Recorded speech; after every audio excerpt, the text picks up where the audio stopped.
Chapter 12:16. Commandery Princess Ian felt a bit better when she recalled how precious the prolongation pill was. When she looked up, she saw a group of people surrounding the House of Treasure's senior manager as that middle-aged fatty strode over. The middle-aged fat man glanced at them suspiciously. He stepped forward and cupped his hands politely. "You are. This is His Highness the Crown Prince and the Crown Princess," Huifeng explained with a taut face. "These two are the Duan clan's fourth young master and the Heavenly Dao sect's young sect master." When the middle-aged fatty heard this, he nearly broke out in a cold sweat. He quickly rubbed his hands together and said, "I did not know that your highness had graced us with your presence. Young sect master, fourth young master Duan, excuse me. Something happened to our house of treasures tonight. I don't know which thief snuck into our warehouse and looted everything. That's why we have neglected everyone. I hope you don't blame us." Mo Lian waved her hand at him. "Can we leave now?" Of course. How would this middle-aged fatty dare to stop them? He immediately had someone open the door and let them out. Commandery Princess Ian quickly followed after them. When she saw someone obstructing them, she berated, "How dare you? We are with His Highness." Mo Lian and the others didn't pay attention to her and boarded the carriage without consulting her. The middle-aged manager gave them a look and blocked Ian's group of four. That fatty strode forward with a chuckle. Arbor sat inside the carriage and looked through the curtain. She then glanced at Lu Yexin, who was sitting in the corner of the carriage, and asked aloofly, "What are you waiting for?" Everyone looked at Arbor in confusion, unable to understand what he was saying to Lu Yexin at this time. Yet Lu Yexin's gaze shifted, and she looked up at Arbor with a questioning gaze. "Are you really going to make a move?" "Nonsense." Xiao Mu grumpily glared at her. "A man is not a man if he does not take revenge. Are you going to take revenge or not?" Lu Yexin clenched her fists. She considered it for less than a second before nodding vigorously. She lifted the carriage curtain with a whoosh and was met with the fatty's slightly stiff face. She looked at the fat man coldly and threw a round object at him. The corners of Arbor's mouth curled up. He raised his hand and shot out several streams of mist. Together with a layer of earth wall, the mist rolled and built a high wall around the fat manager. In an instant, there was a loud bang. All the brothers and sisters in the carriage looked at this sudden situation with a stupefied expression. The earth quaked and the mountains swayed for an instant. With the explosive force of the core-ravaged thunder, the fat manager and the two lackeys beside him were all destroyed to the point that not a trace of hair could be seen. "Ha ha ha ha." Lu Yexin suddenly heaved a sigh of relief. The depression in her chest was swept away, and she threw her head back and laughed. "It's been a long time since I've felt so good. Since when did he become more and more aggrieved by the day?" Lu Yexin laughed so hard that tears rolled down her cheeks. "Like an idiot." Arbor picked up a walnut and threw it at her head. "Let's go." Liang Qingqing couldn't resist laughing. She walked up and rubbed Arbor's expressionless face in passing. "Little junior sister, you're clearly helping junior sister Lu vent her anger, yet you're still putting on such a tsundere face. You really make people worry to death. You don't say anything, and always make people guess blindly." Right, little junior sister. You have to change your bad habit of talking for the entire day." Situi quickly expressed his approval. "What do you know?" Duan Yu irritably interrupted them and sneered. "Aren't you tired of talking too much?" Chapter 12:17. Everyone looked at each other in dismay. Suddenly, they burst into laughter. Arbor snorted and had someone lower the curtain. Then, a dozen burly men rushed out of the House of Treasures, looking in horror at the several meters deep crater that had been blasted open by the core-ravaging thunder. Due to the water mist and earth walls, this was only a small-scale explosion that didn't spread to other places. But this loud noise was enough to shake the entire Mo Kingdom capital. The people inside the House of Treasures surged out like a tide. Without that fatty manager's command, the thugs were like ants on a hot pan, completely without a backbone. They could only look on helplessly as the customers rushed out of the House of Treasures entrance and fled in all directions. After Arbor and the others quietly left.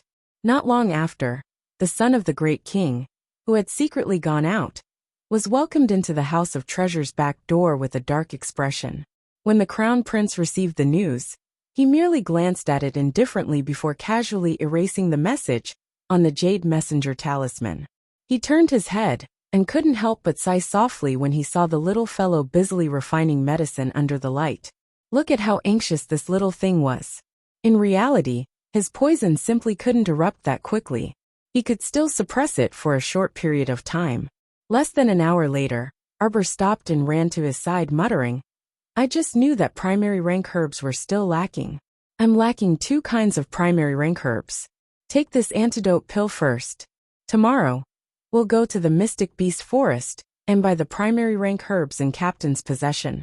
Then, we'll have gathered all the herbs needed to cure the devil grass's poison. What are you busy with? Sleep first." Emolien scooped her up by the waist and carried her to the bed. Emolien looked down at her and pursed his lips. "You didn't remember me for a few days before. At that time, you called me Lord Husband." Arbor rolled her eyes irritably at him. "Liar. I don't even remember you. So why would I still call you Lord Husband?" Emolien. "Can't say." Cough. Emolien put her on the bed and sat sideways on the bed. He raised his hand to tidy her hair. "Because I told you that my name is Hubby. Arbor. Do I know that you've tricked me like this? Aren't I very smart?" He leaned over to look at her and said with a smile, "Call me that again now." The little fellow's face was slightly flushed. She wanted to stretch out her little paw to push his face away, but when she saw his expectant eyes looking at her, she couldn't help but feel a little soft-hearted. My husband." She moved her little mouth, and just as she called out, she saw that bastard come up to her, hugged her, and covered her little mouth. He kissed her for a long time, and really took away all the air in her mouth. How infuriating. Wasn't it just calling him husband? "You're such a beast. Is it okay for you to do this?" "Jojo, I feel terrible," he said, looking at her piteously. You feel terrible?" "My ass." She was the one who felt terrible, because he had taken away all her breath. Her chest hurt from holding it in. "Yeah, everywhere feels terrible. Here, there, my whole body feels terrible." He leaned on her and kept rubbing against her until she started to feel terrible too. Her heart was thumping uncontrollably. She hated him to death. "Jojo, when I kissed you before, you didn't have any reaction at all." Emolien winked at her. "We don't have much experience. Shouldn't we practice more?" Chapter 12:18. As he spoke, his handsome face grew bigger and bigger in front of her. It looked like he was about to kiss her again. Arbor quickly reached out and slapped his face. "Shut up." He looked at her innocently. "I didn't say anything." Looking at his innocent expression, Arbor couldn't help but laugh. She reached out and wrapped her arms around his neck. She suddenly pinned him down and hugged him, as though he was a Emolien bolster. She pecked his chin with a stoic expression. "Time to sleep. See you tomorrow, my Lien." The man who had wanted to flirt with his wife instantly froze, that he lay there stiffly for a moment. His body moved slightly, and he said in a slightly hoarse voice, "Jojo." The little fellow didn't respond. "Baby, hurry and get up." Arbor didn't make a sound. Her breathing also became gentle and soft. It was obvious that she had fallen asleep. "Emolien, you can actually fall asleep in less than 3 seconds while lying on top of me. You. How infuriating. Wasn't he beautiful and charming enough? Why did this unromantic little girl fall asleep in less than 3 seconds while lying in front of him? That he really wanted to bite her. But he was worried that he would disturb her sleep. Emolien looked at this annoying little thing with a worried expression. He hugged her waist and rubbed against her soft body. He sighed faintly. "What am I supposed to do with you?" He let his imagination run wild for most of the night. He didn't know when he fell asleep. When he opened his eyes, he saw the little fellow staring at him with a pair of big longan-shaped eyes. Her eyes were round and round as though she was looking at a monster. "Why are you here?" When Emolien heard this, he couldn't help but get angry. He directly pulled her soft and small body into his embrace and nibbled on her slightly puffed-up cheeks. "Ask yourself." Arbor recalled that she had boldly pounced on him yesterday and pinned him down. She had hugged him like a bolster for the entire night, but she would never admit it. The little fellow blinked and slapped his hand away. She turned over and was about to sit up as she muttered, "What are you asking me about? All right, we should get up and set off." Suddenly Arbor felt dizzy. He opened his eyes and looked strangely at the man who suddenly appeared above him. "Why are you pressing down on me? You've been on top of me the whole night. Why can't I do it for a while?" Emolienne gritted her teeth and pointed at her eyes. "Look." "Yes." Emolienne didn't know whether to laugh or cry. "What do you mean look good? I'm asking you to look at me. Do you know that I have dark circles under my eyes? I couldn't sleep well last night because you were on top of me." Arbor looked at him guiltily and rubbed his head. All right. I'll let you sleep well tonight. And then? What then?" Arbor's eyes fluttered as he looked around. His small hand nudged his body. "It's getting late. We still have to set off for that small base in the Mystic Beast Forest in a while. I want you to press me back." Arbor's mouth twitched. He hugged him and shouted, "No way, no way. It's fine if you don't press me back, but you have to kiss me 3 times. Bargaining." Arbor rolled his eyes at him and quickly leaned over to kiss his cheek. "We're done kissing. Get up." Prince Emil looked at him with dissatisfaction. "Perfunctory. This time doesn't count. You still owe me 3 kisses. I'll make them all up next time." Chapter 12:19. She kissed him for nothing. Jojo was furious. If she had known earlier, she wouldn't have kissed him just now. Regardless of whether she kissed him or not, she still had to make up for it 3 times. Prince Emil read the meaning in her eyes and almost laughed out loud. He hugged her and swayed her small body as he laughed. "Jojo, you're so cute." "Humph." He carried her off the bed and personally picked out clothes for her to wear. When he bent down to help her put on her shoes, Xiao Yao's voice came from outside. Pulling the little fellow up from the bed, Emolienne turned around and called out, "Come in. We'll go after breakfast." He patted her head and turned to head to the side chamber to change his clothes. His clothes were wrinkled from being pressed down by this little rascal for an entire night. He wouldn't be able to see anyone if he didn't change. His mental state was completely different on this trip to the Mystic Beast Forest. Previously, when he sent her to the Mystic Beast Forest alone, Prince Emil was all sorts of discomfort and disdain that they would be gone for too long. Now that the 2 of them were going together, he was melancholy again. His mother-in-law had only given them a 4-day deadline, and they could only go back and forth for 4 days. This trip was too short. During breakfast, Prince Emil secretly told his wife something. "Do you know who owns that house of treasures?" "Whose?" Arbor bit on a steamed bun and glanced at him curiously. Seeing his secretive expression, she couldn't help but whisper, "It can't be opened by one of your brothers, right?" "You guessed right." Emolienne was instantly speechless. "Why are you so smart? Children can't be so smart." "Humph, you're the child. The person behind this house of treasures is Brother Great King." Emolienne fed her a mouthful of porridge before taking a spoonful himself. "Are you a bit surprised? He's always been poor, but he actually has the money to open a house of treasures this time." Prince Emil shifted his stool towards Arbor and whispered to her, "There's someone behind him." Arbor also lowered his voice. Who could it be? For him to be able to receive such a large amount of wealth in such a short period of time, it naturally wouldn't have appeared out of thin air. There must be a source. We'll know once we check. Arbor nodded. "I'll leave it to you." She wasn't the least bit interested in investigating things. Lazy. Emolienne stretched out her finger to tease her in amusement. She seemed to be talking to herself, but also seemed to be extremely puzzled. "Why were you so diligent in cultivating before?" "I will never say it in this lifetime." Embarrassing. Emolienne supported her chin with one hand and grinned at her. "Jojo, how do we get there?" "There are only 4 days to go back and forth. Of course, we'll let your stinky golden dragon take us there. The sooner the better." "You're the arrogant one," Yin Chi said angrily. Arbor rolled up his sleeves. "Come out." Okay. I'll let him take us there later." Emolienne helplessly took her little hand. She was used to these 2 little fellows fighting each other whenever they met. "Can I beat him now?" Arbor turned to ask Emolienne. Emolienne glanced at his wife and shook his head sincerely. The little fellow immediately stood up angrily. "Forget it then." Yin Chi's angry voice sounded. "You're planning to beat me up whenever you can beat me, right?" That's right. You. Little Mo. I'm going to die from anger. Okay, don't be angry. Emolien was speechless. She coughed softly and pulled Arbor out. Little 7, come out. Chapter 12:20. A dragon tore through the air and appeared in front of them. It angrily swung its tail and pointed its butt at them. Look at him, look at him. Arbor grabbed Emolien's hand and gritted her teeth. This stinky dragon. Emolien didn't know whether to laugh or cry as she pulled her to her side and comforted her.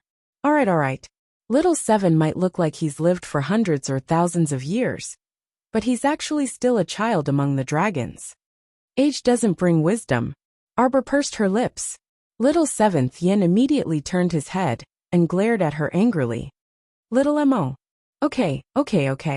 Emolien shook her head in amusement as she looked at these two little rascals who couldn't get along with each other. She reached out and carried Arbor, then flew up and landed steadily on the golden dragon's back. She raised a hand to pat Little 7's head. Let's go, Little 7. Little 7 swung his tail and darted into the clouds. Not long after the two of them left, Gong Chang, and hurried over and grabbed Xiao 11Z at the Eastern Palace's entrance. He asked, Where's His Highness? His Highness just left. Xiao 11Z looked at him in surprise. Manager Gong, what's the matter? The Great King summoned him for an urgent matter. His Highness won't be back for 4 days. Why don't you write a letter, and I'll find someone to deliver it to His Highness? Gong Chang and shook his head. Forget it. 4 days isn't a long time. Let's wait for His Highness to come back. Xiao 11Z nodded obediently. Gong Chang and glanced at him and asked with a benevolent smile. Your Highness went out with the Crown Prince Consort? Xiao 11Z nodded vigorously. Yes. Gong Chang and sighed deeply. Xiao 11Z wanted to ask him why he sighed, but he didn't dare to. After watching Gong Chang and leave, Xiao 11Z rubbed the back of his head, feeling a little confused. Emolien naturally didn't know that the Great King had come looking for him right after he ran away with the beauty. The two of them rushed towards the Mystic Beast Forest, and the little golden dragon's speed was naturally fast. Compared to when he rode the eagle to the Mystic Beast Forest in Arbor, the time taken was shortened by at least 2/3.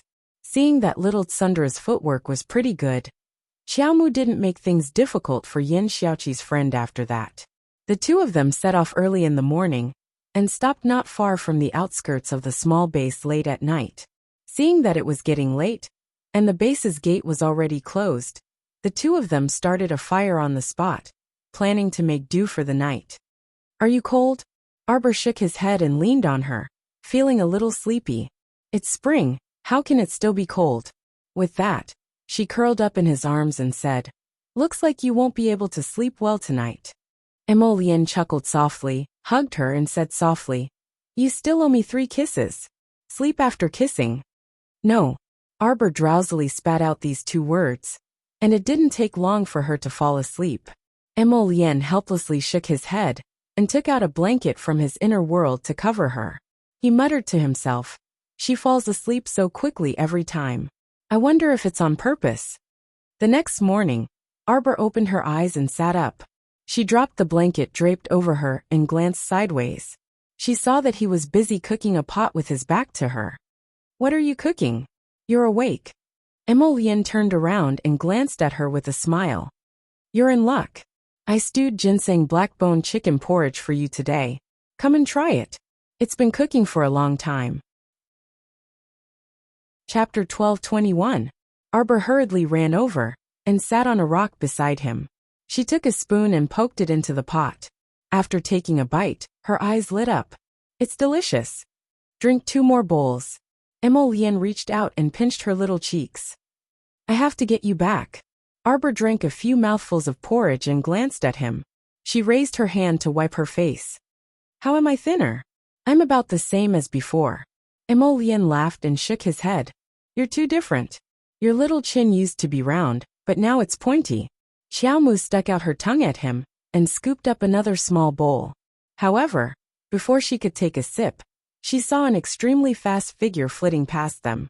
The person reached out and scooped up the boiling pot of porridge into his arms, laughing loudly as he exclaimed, Oh my, it smells so good. This old man hasn't had breakfast yet. Arbor held a small spoon and stared blankly at the little old man who suddenly appeared in front of her. The old man wasn't tall and was chubby. He wore a minister's hat on his head and a linen robe on his body.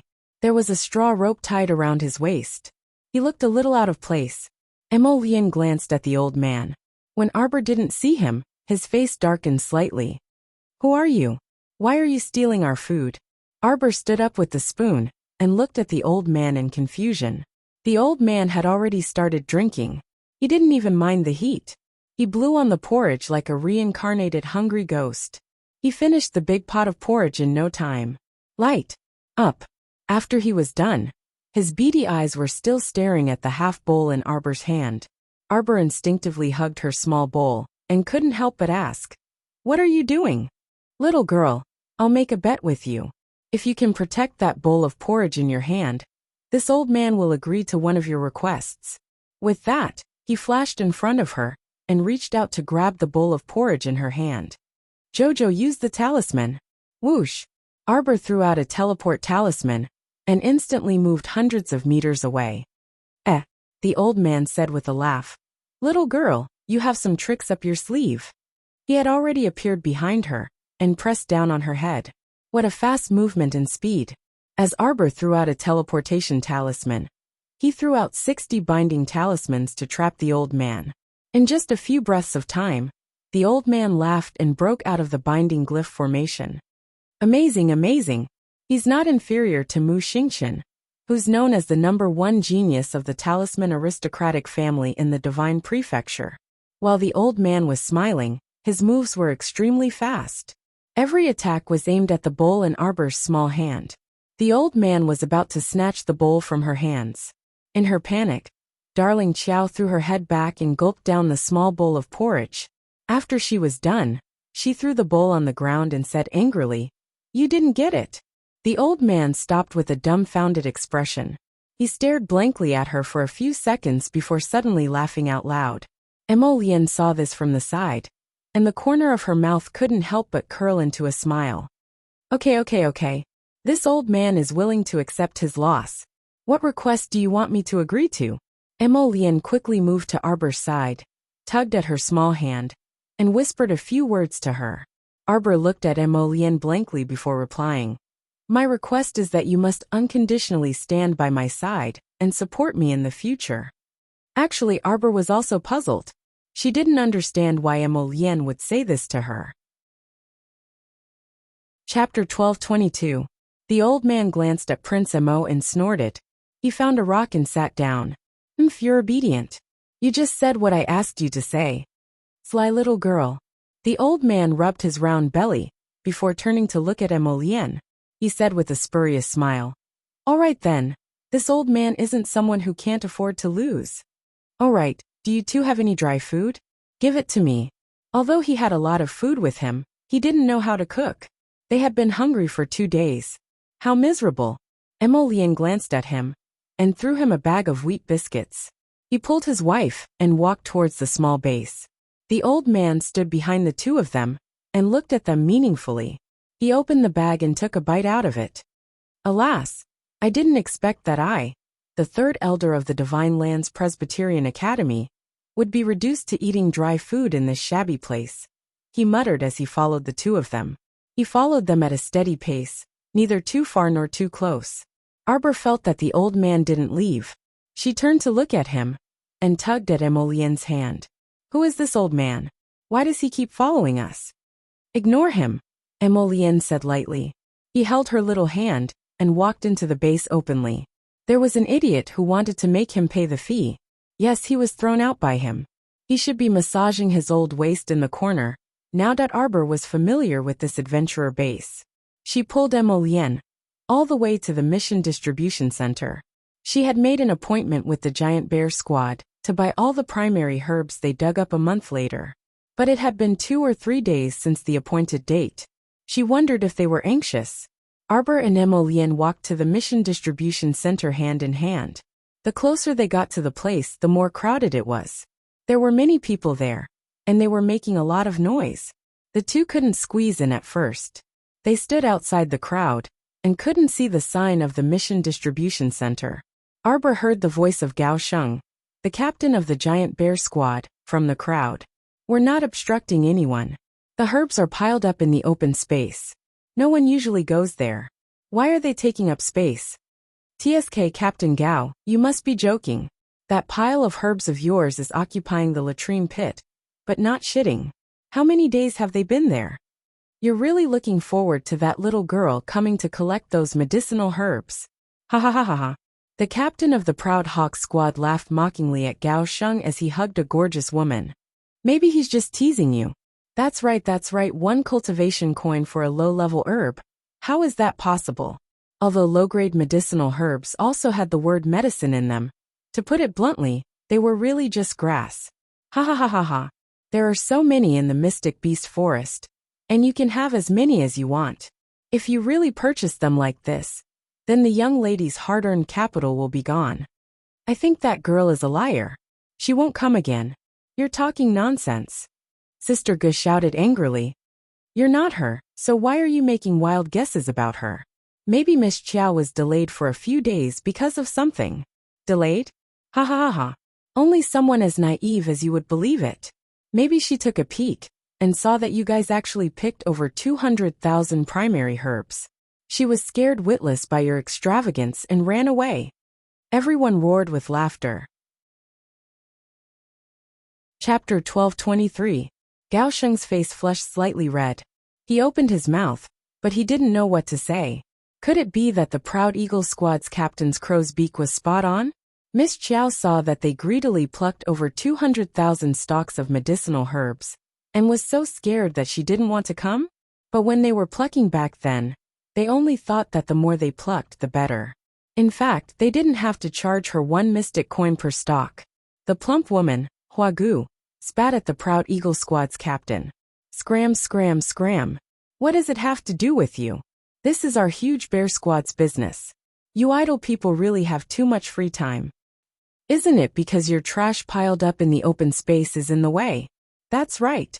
If you don't take care of it by today, we'll have to help you take care of it. Ha ha ha. Everyone's mocking voices rang out, and they all looked at Captain Gao Sheng, as if they were watching a good show. Gao Sheng gritted his teeth. You don't need to take care of it. We can do it ourselves. Captain.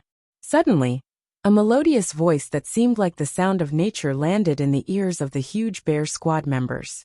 They all turned their heads in disbelief, only to see a pair of exquisitely carved jade people standing outside the crowd. Their brows were drawn together like a painting as they stared fixedly at them. Sis Ji's eyes lit up when she looked over. Little Chow. The little girl forcefully kicked aside the Proud Eagle Squad members blocking her way, and extended a small paw, waving at them in a friendly manner. Gao Sheng's tears were about to fall. This little grandaunt finally appeared. Arbor trotted all the way to Captain Gao, and extended a small paw. He stood on his tiptoes and patted Captain Gao's shoulder. Captain, I'm late. I was delayed by something earlier. You've been waiting for a long time. Not long, not long. Gao Sheng's current mood was like a completely different person from his earlier gloomy mood. Now he was so happy that he wanted to fly. Captain. The little fellow looked up at him, but before she could speak, she was stopped by 2 slightly pleasantly surprised voices. Little Chow. Sis. Little Sixth Zheng and Princess Xiaomi ran over one after the other and circled around her, unable to restrain their joy. We finally waited for you. Ah. Arbor looked at the 2 of them, a trace of embarrassment appearing on his little face. You've been waiting for me here? These 2 slow-witted children. If she hadn't thought of returning to this small adventurer base in the Mystic Beast Forest, then wouldn't they have been weathered from waiting? Yes. The 2 nodded at the same time. Xiaomi's personal bodyguard, Gongsun Lai, slowly walked over. Hearing this, he crossed his arms and said, Princess Mi said that you will definitely come out from the forest. No matter what, I have to stay here and wait for you. Sorry for making you guys worry, Arbor said softly. It's good to see that you're fine, Xiaomi said with a smile. Then she lowered her voice and leaned closer to her. Oh right. Why did I hear that you picked up a phoenix egg? Is that true? Yeah. Arbor nodded. In the next instant, Xiaomi slapped him on the shoulder. Wow, your luck is too good. Where did you find it? Arbor pinched her sleeve. You might not believe it, but when I was walking on the road, it suddenly fell from the sky.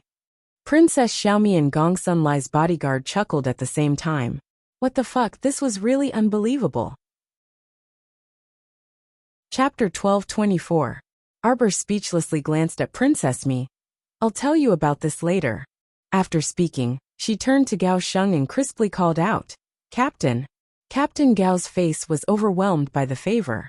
He always felt that every time the little girl called him Captain, it was especially familiar. Captain Little Six and I want to join. Captain Gao, has the matter been resolved? A gentle voice came from the back of the group. When Arbor heard this nightmarish voice, the expression on her small face suddenly changed greatly.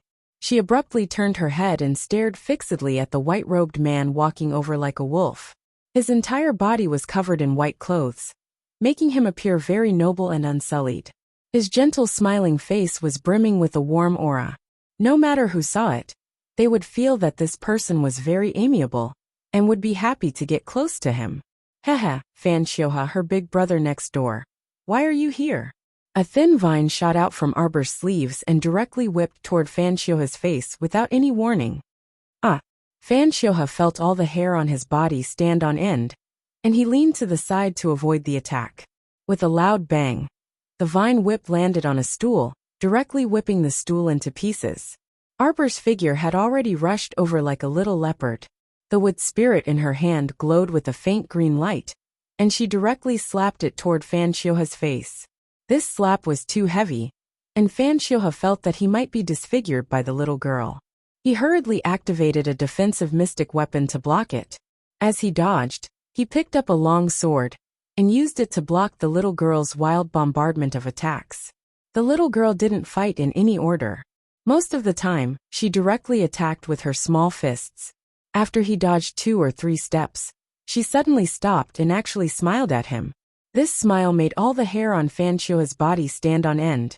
Previously, during the banquet, she had smiled at him like this, and then used her killer move. Sure enough, when the little girl opened her hand, 5 streams of water drilled out from her palm, and suddenly turned into 5 long snakes, rushing toward Fan Xiuha without stopping. Fan Xiuha turned pale with fright, and immediately mobilized all the mystic energy in his body to open a defensive barrier. When the 5 streams of water hit the outer defensive barrier, the defensive barrier suddenly collapsed. Fortunately, he had used his own cultivation to form a defensive barrier, and the remaining water spirit energy did not immediately break his defense when it hit the defensive barrier. Fan Xiuha gripped the sword in his hand and covered it with a wave of mystic energy. He swept it across and drew a half-arc bang. The 5 streams of water immediately exploded.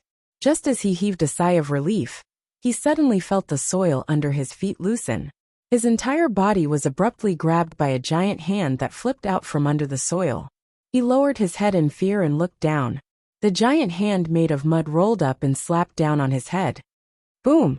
This slap directly made Fan Xiuha spit out a mouthful of old blood.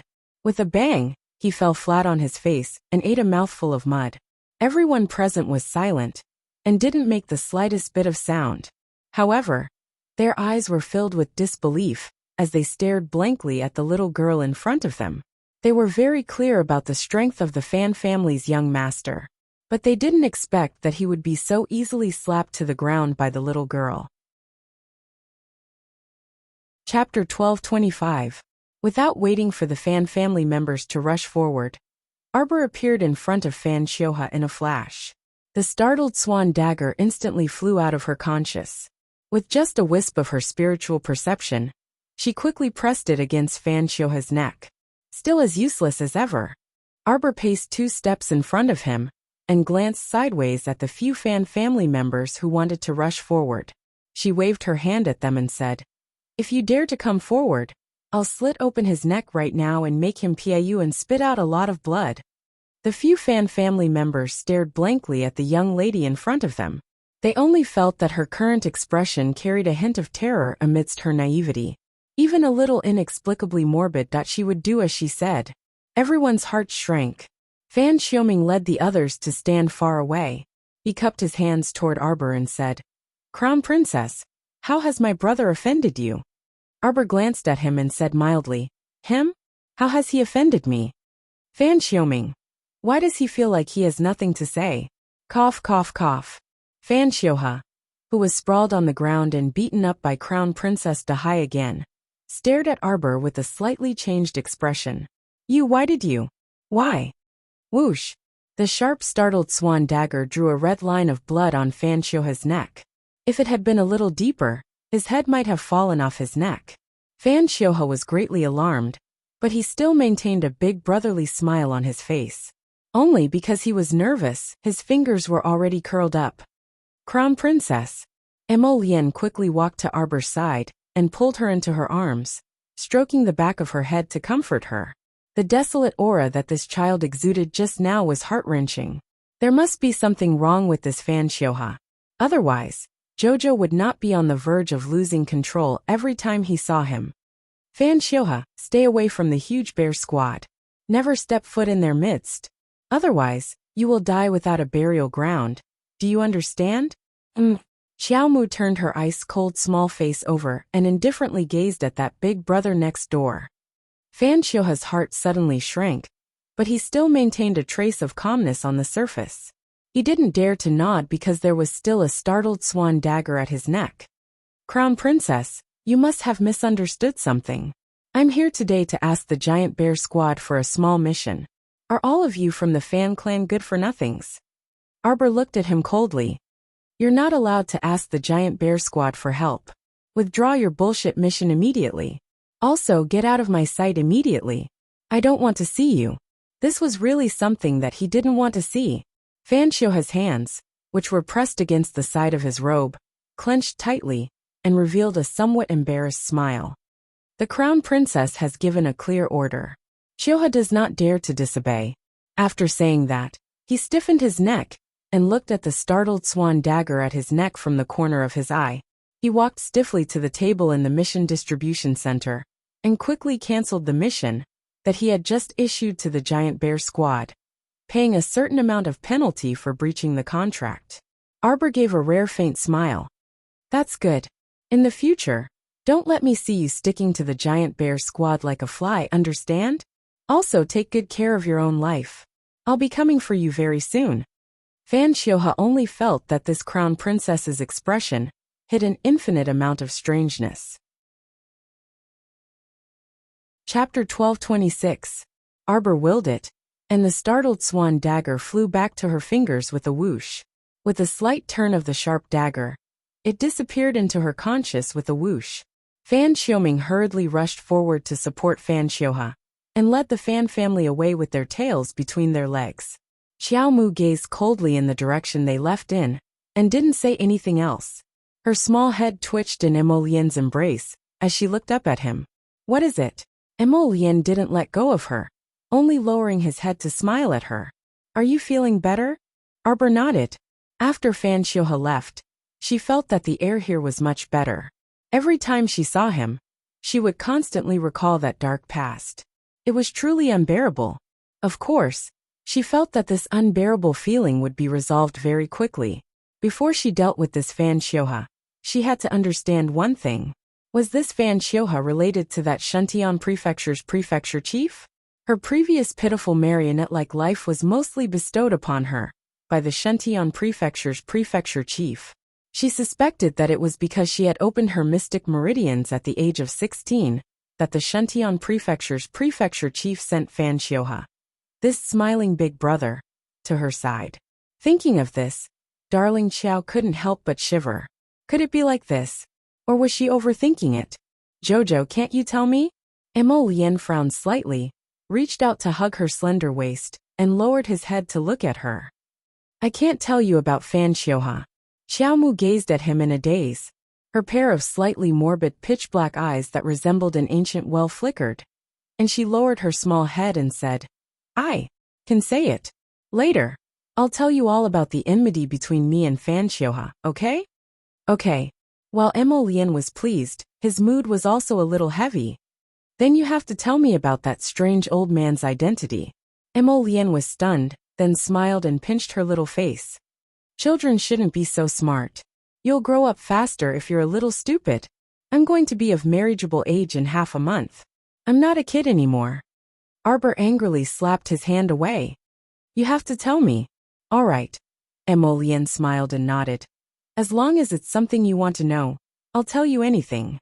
That's more like it. The little girl looked at him with satisfaction. She suddenly remembered that she had been interrupted by that damned Fan Xioha. While she was talking to the captain, she quickly turned her little head around and said to Gao Sheng in a crisp voice, Captain, Little Six, and I want to join the giant bear squad. Captain Gao was dumbfounded and flattered. He didn't know where to put his hands. Just now, the little girl's battle prowess was fully displayed. Such a strong little girl actually said that she wanted to pull her friend to join their unknown giant bear squad. What should he do? It seemed very inconceivable. Captain Gao looked at the little girl with a dumbfounded expression for a long time, then hurriedly nodded and said, Okay.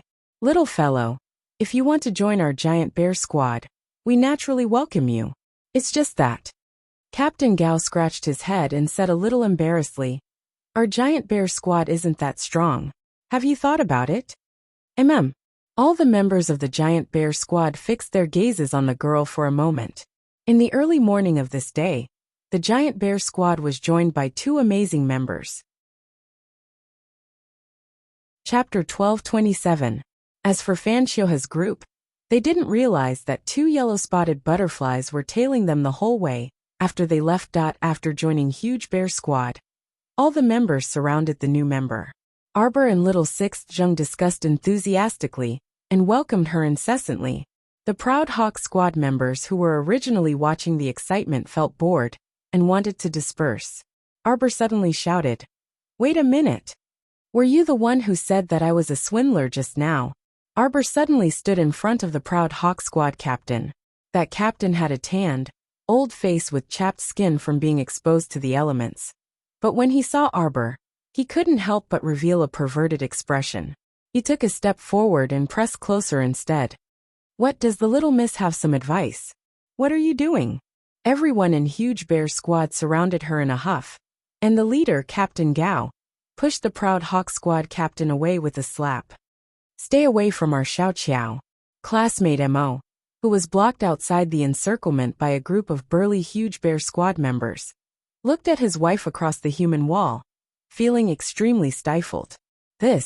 What to do if his wife was too popular? I'm here to collect medicinal herbs right now. Captain, how many medicinal herbs did our squad collect during this time? There are all kinds of primary level medicinal herbs. But you don't need to give us 200,000. Here.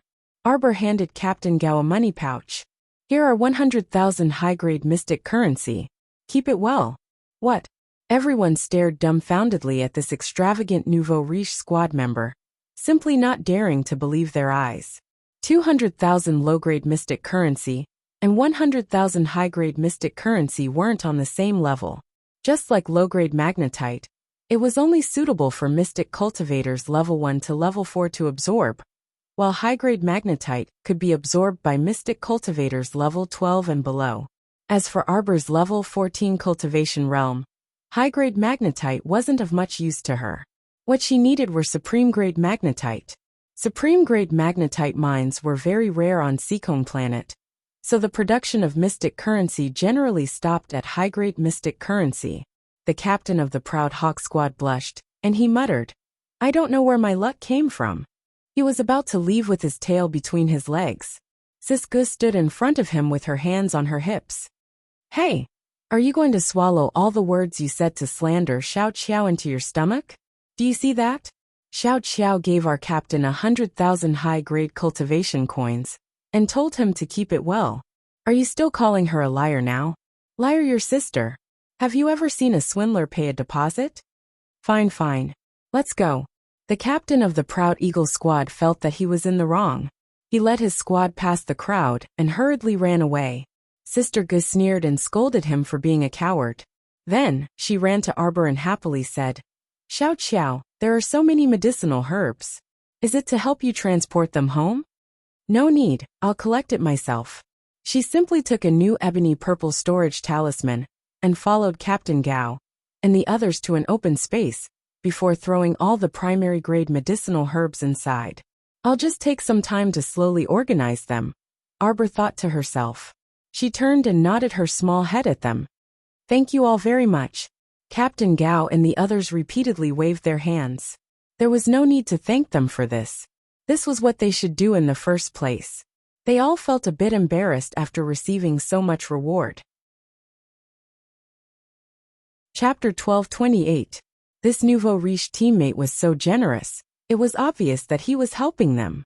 Since there's nothing else, why don't we return to the city together tomorrow? Captain Gao thought it was a good idea. They had been out for almost a month, and their teammates were already exhausted. They should return to the city to recuperate. Besides, they had a lot of mystic coins on hand now, and they had basic living expenses. Thus, he nodded at Arbor and said with a smile, "All right, let's return to the city together." Xiaomi ran over with a smile. "Since that's the case, Gongsun Lai and I will return to southern Xiao Nation first. See you in a few days." Hence, Xiaomu nodded. "Then be careful on your way back." "Don't worry, I'm very powerful." Xiaomi assumed an attacking posture. Behind her, Gongsun Lai immediately rolled his eyes at this princess. "All right, princess, don't show off blindly. You only have that one mystic skill. It's better not to take it out and make a fool of yourself." Arbor's mouth twitched. Didn't I hear that Southern Xiao Nation's king's famous mystic skill has 18 moves in one set?" Gongsun Lai chuckled. "What are you laughing at?" Xiaomi angrily jumped to his side and kicked him. "Cough, I'm not laughing." Gongsun Lai held back his laughter and explained. "Each of the great king's 18 mystic skills has a name. When it comes to Princess Xiaomi, the 18 moves are combined into one. And it's just that one move. All right, the first time she was tested, she even said with conviction that this is called not forgetting her roots. She started from the foundation and worked her way up step by step. The great king even praised her for her talent, and that she could take on a great responsibility and inherit the legacy of Southern Xiao Nation's royal family. Xiaomi coughed dryly and pretended to look around.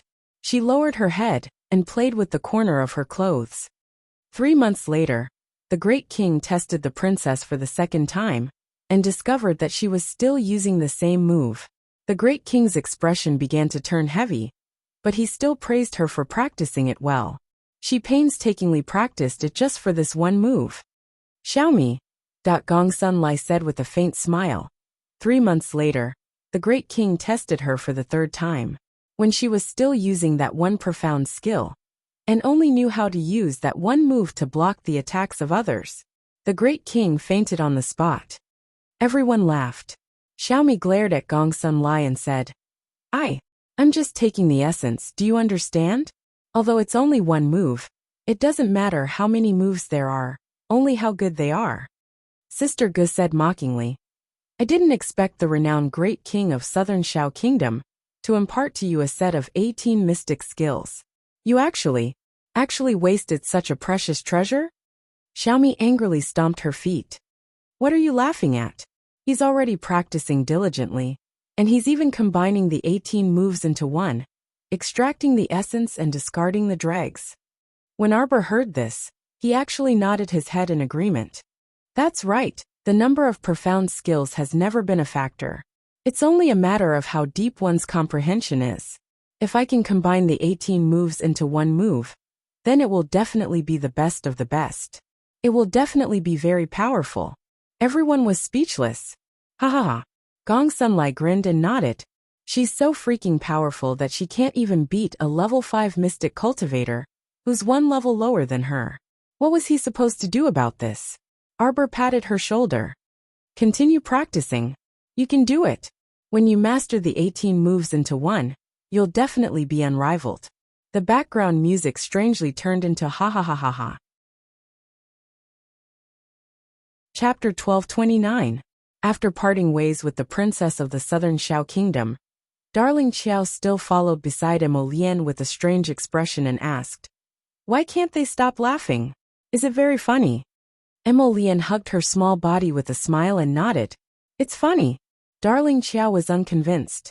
I've only learned one type of archery technique, and there were originally 5 different archery techniques in it. Later I mastered all of them into one type. Every time I shoot an arrow, the time limit can be shortened by at least 2/3. You even comprehended an explosive arrow archery technique on your own.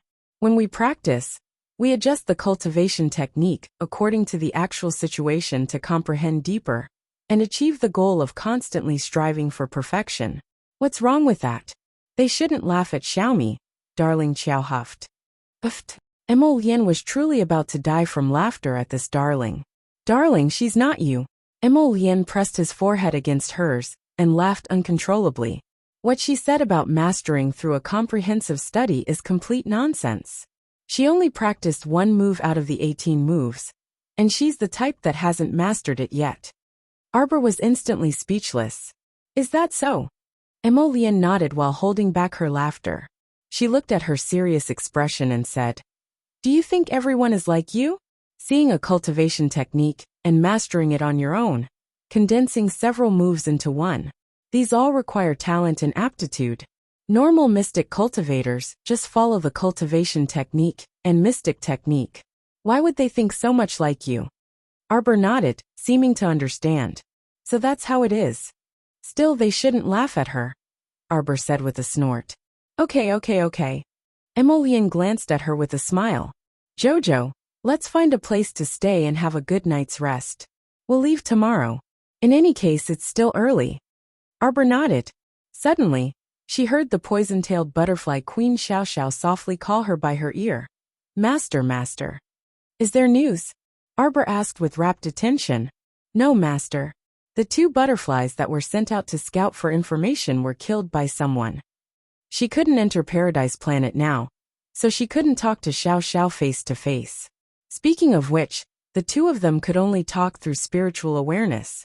She had asked Xiao Xiao to release those 2 yellow-spotted butterflies to keep an eye on Fan Xiuha. But she hadn't expected him to be so cautious. But I know where they died. Does Master want to go and take a look? Very close. Yes, it's in an abandoned wooden hut outside this small base. Alright, let's go and take a look. Emolian had been watching her quietly. When she saw her look up at her, she smiled at her. What's wrong? Let's go somewhere. 15 minutes later, Arbor and Emolian arrived at an abandoned wooden house. When he pushed the door open and entered, there was no one around. Emolian narrowed her eyes. There was the aura of a great spiritual master. His gaze fell on a piece of black muslin in the corner. It seemed like it was used to cover one's face. Arbor quietly looked at it. There were 2 small puffs of yellow powder on the ground. The yellow-spotted butterflies had probably been shattered by a palm strike after they were discovered. There really is someone behind Fan Xiuha, Arbor said coldly. That person might even be a great spiritual master. He was extremely cautious and wouldn't even let go of the smallest butterflies. As long as he thought it was dangerous, he would destroy it with a pinch of his fingers.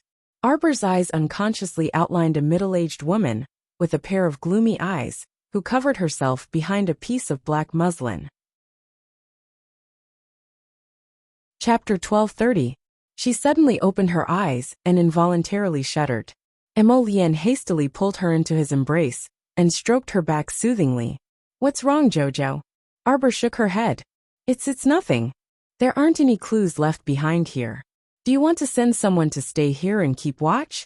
Arbor nodded. The people who came into contact with Fan Xiuha should be very cautious. I reckon that this place won't appear again. Let's go back. I'm a bit tired. Seeing that her expression was indeed a bit tired, Emolian held her by the waist with heartache and drifted out of the shabby little wooden hut. After a good night's sleep, the next morning, after washing up and going out, she saw that the huge bear squad was already waiting outside. Little Sixth Zheng, dressed in black, stood nimbly and vigorously under the morning light. He turned to smile at her and nodded.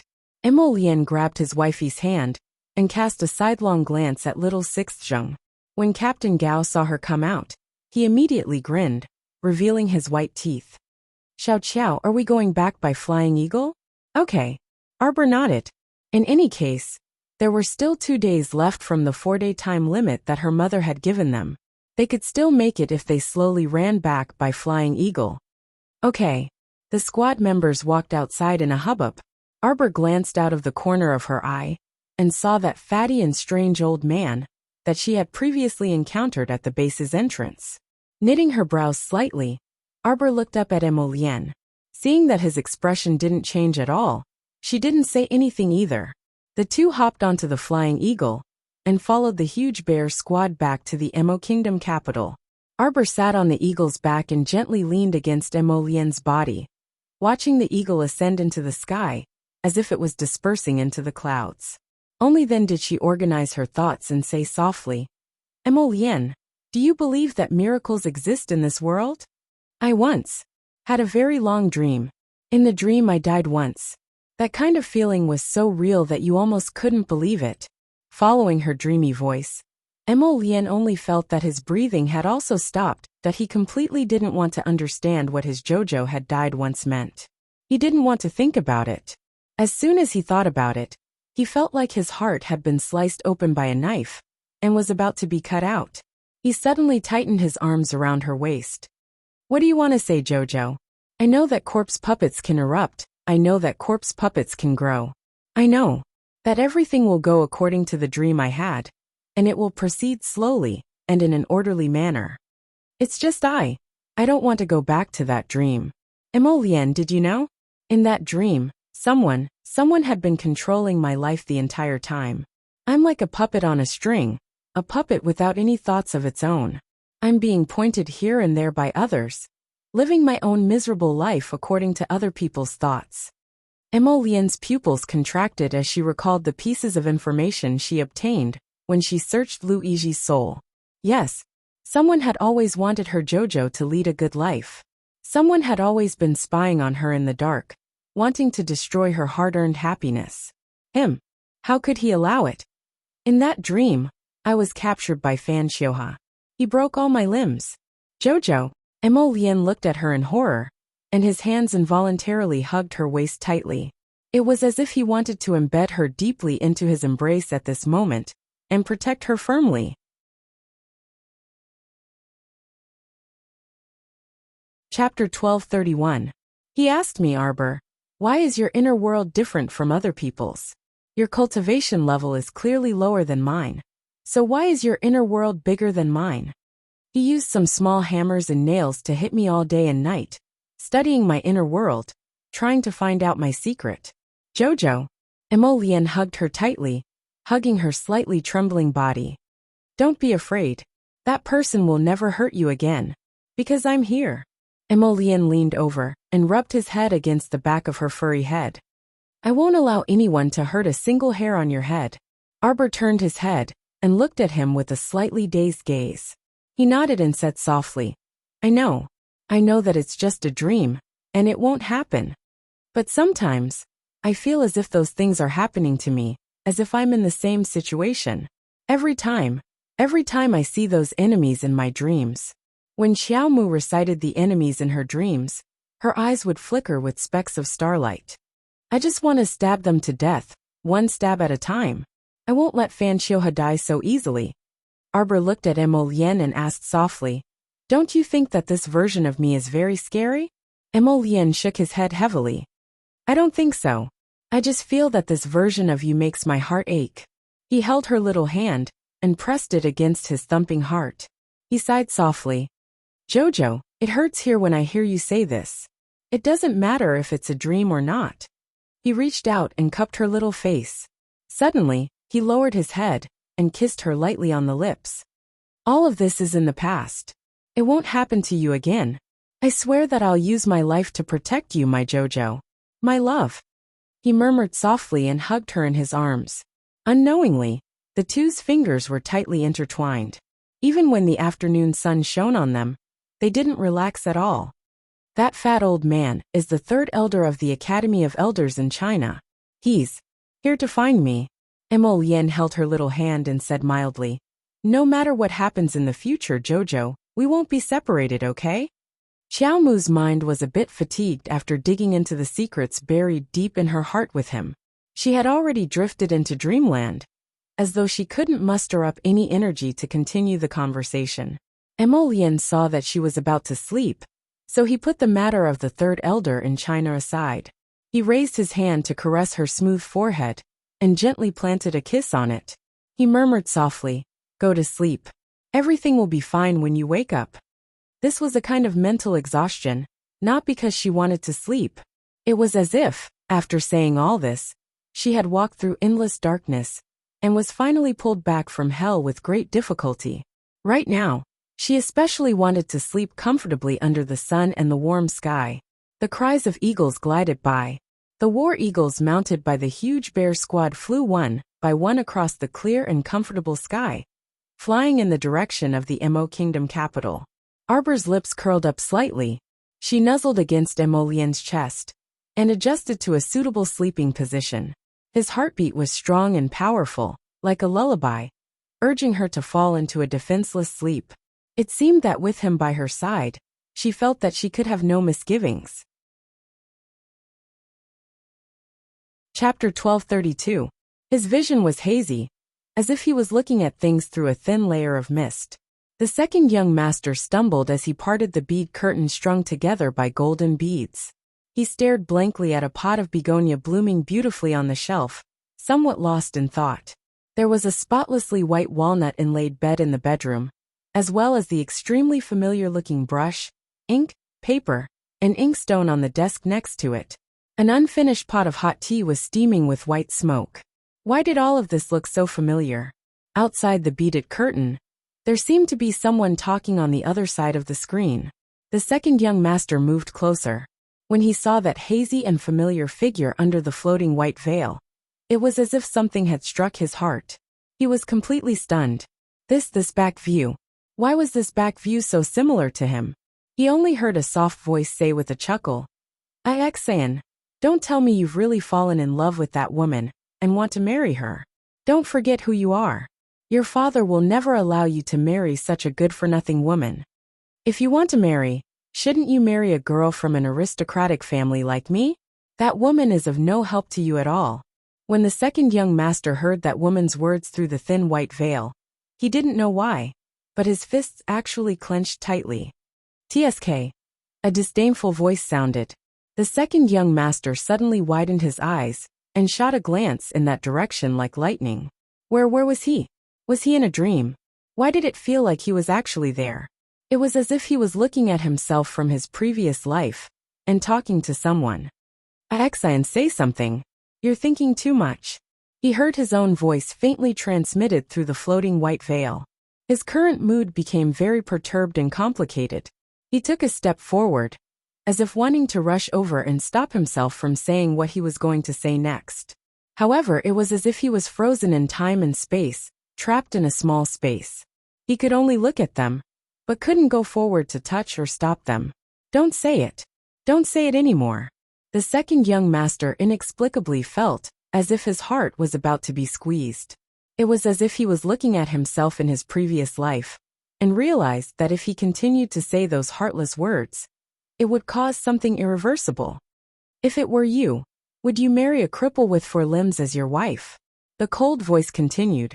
"She is just a little pet that I raised." "She's a pet. Of course, I'll tease her when I'm happy.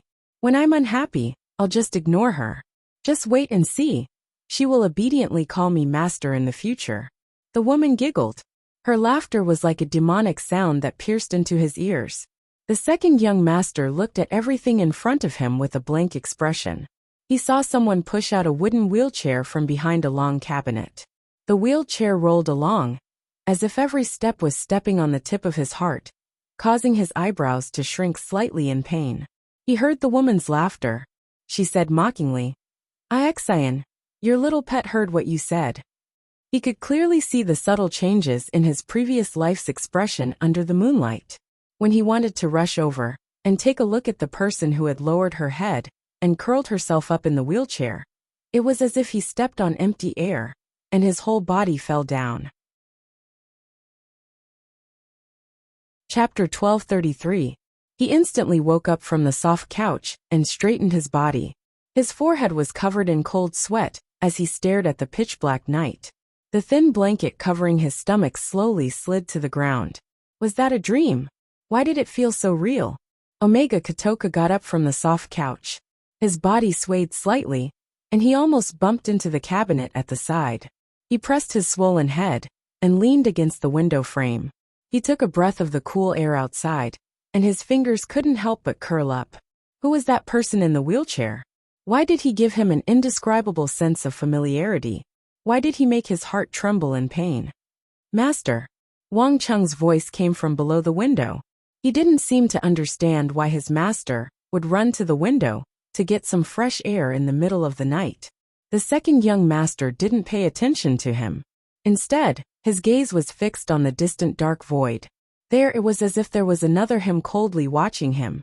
After Arbor returned home, under his mother's exhortations, he finally behaved properly for several days. For her coming-of-age ceremony, the entire Qiao family was as busy as a spinning top. From the guest of honor to the assistant, not a single person could be missing. She was the only one who had nothing to do. From time to time, she would check on second uncle and brother Xiaohu's injuries. Other than that, there weren't any major issues. The two of them woke up the day after she left for the small base. Now their injuries were gradually recovering. However, whenever Zhou Yuan of the Zhou family was mentioned, they would constantly curse him as a little bastard. At that time, the Zhou family detained eldest aunt Xiao Wenxiu and cousin Pu Ruolin at home. That day, father brought De Yuan to their house. Without saying a word, the two sides started fighting. De Yuan perfectly threw the two 11th-layer body cultivators of the Zhou family away and gave them a good beating. Father rescued eldest aunt and her daughter. When he saw their miserable state, it was said that the siblings, uncle and nephew, hugged each other and cried on the spot. That little bastard Zhou Yuan was still cursing on the side. He actually accused cousin Pu Ruolin of not being a woman. Infuriated, father immediately asked Governor Pang Dehai to come forward and divorce cousin Pu Ruolin and Zhou Yuan on the spot. When Arbor heard his second uncle talk about this, he couldn't believe his ears. She understood her father too well. He was an indecisive and soft-hearted person. How could he possibly be so resolute as to have her cousin and Zhou Yuan divorce on the spot?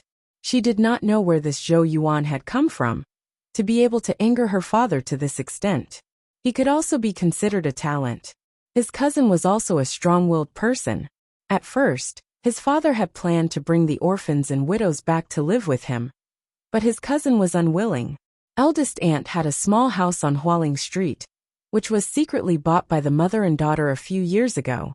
After leaving the Zhou family, Pu Ruolin stayed with her eldest aunt, Xiao Wenxiu, in the residential house on Hualing Street. From second uncle's words, it was likely that Zhou Yuan felt that he had been forced by his wife's uncle to divorce his wife dejectedly. After thinking about it, he felt that he had lost face. Thus, every 2 or 3 days, he would find people to cause trouble on Hualing Street, causing cousin Pu Ruolin and eldest aunt to be unable to rest in peace. Arbor watched as second uncle swallowed a pill and handed him a bowl of water to drink. Second uncle, your body has just recovered. Being angry will harm your body. Be careful. Jojo, you haven't seen that little bastard's face. If you saw it, I guarantee that you would go up and give him 2 slaps. That's right. I hate that there was someone who stopped us that day. Otherwise, I would have beaten him to death long ago. Chapter 1234. Xiao Hu also said angrily, "That's a person who can't get any more despicable." Okay. Arbor didn't know whether to laugh or cry as he comforted brother Xiao Hu, watching him swallow the pill. Then these past 2 days, that Zhou Yuan still brought people to Hualing Street to cause trouble? Arbor asked curiously. How can he not cause trouble? When can he not cause trouble? Every day he comes barking like a mad dog. Xiao Hu angrily slammed the table. Wait until I recover. I'll definitely give him a good beating. Isn't he going to marry some Gao family's daughter? Why does he still have the time to make trouble for cousin? Arbor couldn't help but ask as he had the little girl come in and clean up the medicine bowl. That's right. That hateful guy clearly abandoned his wife to climb up the social ladder and marry that Gao family's daughter, Gao Qiqi. He even keeps slandering cousin for having an affair. I've never seen someone as despicable as him. From the father and son's conversation, Arbor understood that this was a big scumbag. I'll have Xiao Yao go take a look later. It's fine, you two should rest first. She herself had been grounded by her mother, and before her hairpin ceremony, her mother wouldn't allow her to go out as she pleased. However, sending that quick-witted girl, Xiao Yao, to take a look was still feasible. Xiao Hu's eyes lit up, and he casually said, "Tell Xiao Yao to be careful. Although those two 11th layer body cultivators are injured, they're still quite powerful." Arbor turned his head and carefully looked at Brother Xiao Hu. "Brother Xiao Hu, wait until you recover. I'll refine 2 mystic breakthrough pills for you to take. You can properly raise your cultivation." Xiao Hu immediately beamed with joy. Good, good. Little sister, I actually feel that my body has completely recovered. How about in 2 days? Arbor looked at his anxious expression and couldn't help but shake his head. Let's talk about it after you recover. There's no rush. Turning his head, he saw second uncle anxiously looking at him from the side. He couldn't help but laugh. Second uncle, I'll refine 2 body tempering pills for you. Okay. Second uncle Qiao answered with a grin. It would be a lie to say that she wasn't envious when she saw her elder brother soar all the way to a level 9 mystic cultivator after taking 2 mystic breakthrough pills. Second uncle Qiao was grinning from ear to ear at the thought that he would be able to make some progress soon. After Arbor left the father and son's ward, he instructed Xiao Yao to check out the situation at Hualing Street. The little fellow kicked off her shoes and lay down on the couch by the window. Not long after, she saw a pale white figure come in through her window with a whoosh. He pounced on her side and kissed her affectionately. Annoying. Arbor reached out a finger and tapped the guy's forehead. Prince Emma looked at her innocently and reached out to grab her finger. Jojo, I've been chatting with those old guys for half a day after the morning court. I haven't even had a mouthful of hot porridge yet. I'm so hungry. How about having Choju cook some noodles for you? MHM. Prince Imo nodded and leaned against her as he whined. Jojo, my head hurts. Arbor wordlessly crawled to his side and pulled his head into her embrace. She rubbed his head with her fingers. If my mother sees you like this, she'll definitely be stunned. Prince Imo nudged his head in her embrace. How am I? You look like a rascal. Imo Lien burst into laughter. She flipped over and pulled out a small rectangular box from her sleeve. This is your husband's present for you. Hurry and open it. What is it? Arbor opened the box. Chapter 1235. She saw a phoenix hairpin with flowing light lying there quietly. The hairpin was inlaid with a row of resplendent gems, with a gentle luster. This is a defensive spirit tool. Arbor didn't show it on her face, but she was extremely touched inside. How long ago did this guy make this hairpin for her? He made it himself for her to wear at her coming-of-age ceremony. For your coming-of-age ceremony? Emo Lien propped up her chin with one hand and tilted her head to look at her with a smile. I'm fine with it, right? Humph. Arbor gave him a sidelong glance. He narrowed his beautiful phoenix eyes and looked at her.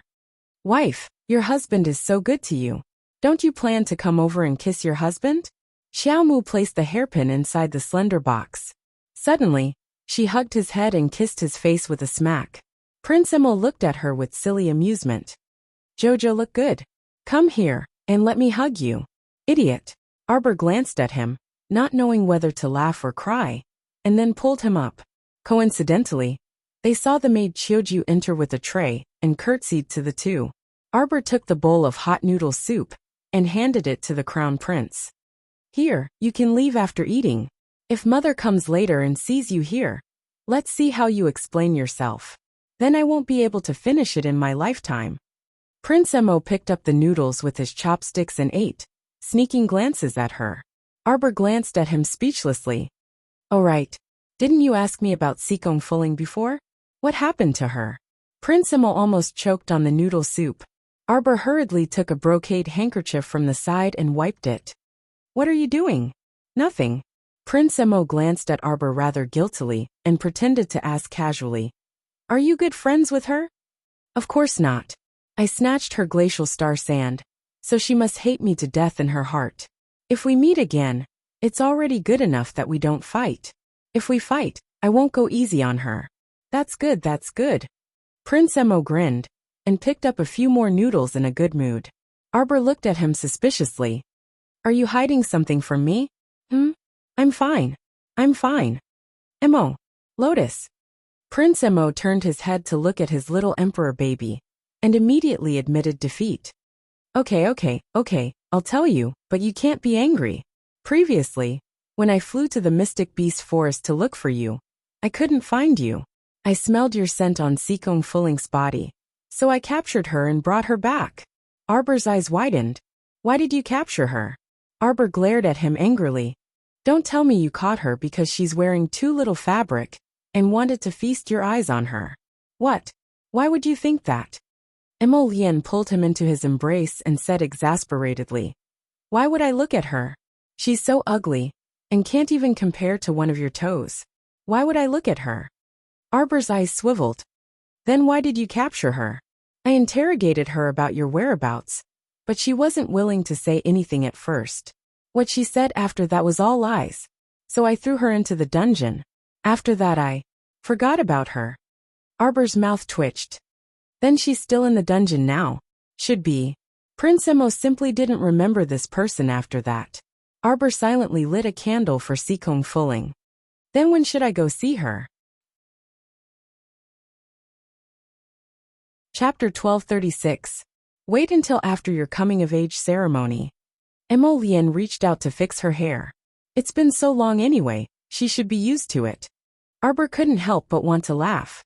Could it be possible to get used to this dungeon? No need. Since I don't have anything to do tomorrow, I'll sneak out.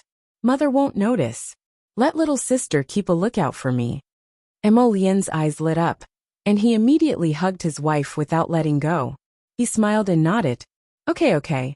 Then let's go swim by the lake, and listen to some songs or something. Bah. Arbor pushed him and snorted. Forget about swimming by the lake and listening to songs. If a mutated fish monster suddenly appeared in the middle of the swim, that wouldn't be wonderful. Aya, how could there be such a coincidence? Emolien hugged his wife and dawdled. Just for a while, I'll send you home in 2 hours. Xiaomu poked his head with her finger. You're so nosy. Just as they were talking, Xiaoyao returned. As soon as she entered, she angrily bowed to Arbor and Emolien. Your Highness, Crown Princess, I've already asked around. That Zhou Yuan, it's just as Second Master said. He's a big slut through and through. He went to make trouble for Miss Pooh again today. Fortunately, the guards that Master left there helped to block him. The two really clashed, and Miss Pooh sprained her hand. Is it serious? It's all right. I left some medicine for Miss Pooh. It should be fine after 2 days. Xiaoyao couldn't help but say angrily. But that damn slut keeps making trouble for her. If this goes on day after day, I don't know how Miss Pooh will live. Xiaomu creased her brows. Go over there again tomorrow. Give Peng Dehai my visitation notice, and have him go with you. Arrest all the troublemakers. After 2 or 3 times, no one will dare to make trouble again.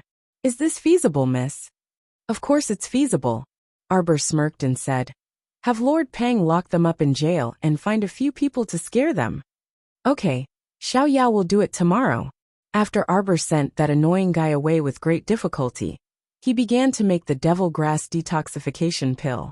The next day, Arbor brought the little girl Jolin over, and had her stay in his room while he slipped out of the house.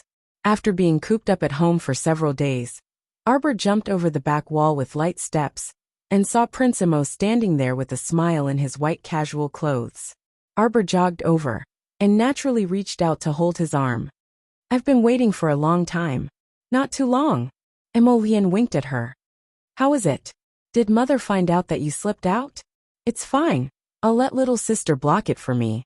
Arbor held his hand and said, Let's go to the dungeon to see Seekong Fulling first. This Seekong Fulling, I've checked her identity. She's quite special. She's actually the holy maiden of the demonic sect. Emolien stroked his chin and said, Previously, when she was in prison, she even used a flute, and she really almost escaped. That flute is the nightmare demonic flute. Back at the small base, I almost fell for it. The two rode back to the Eastern Palace, whispering to each other, as they hurried in the direction of the dungeon. Just as they stepped through the dungeon doors, they heard a heart-wrenching shout. I demand to see your boss. Why am I locked up here all day? I've told him everything. Why won't you let me go?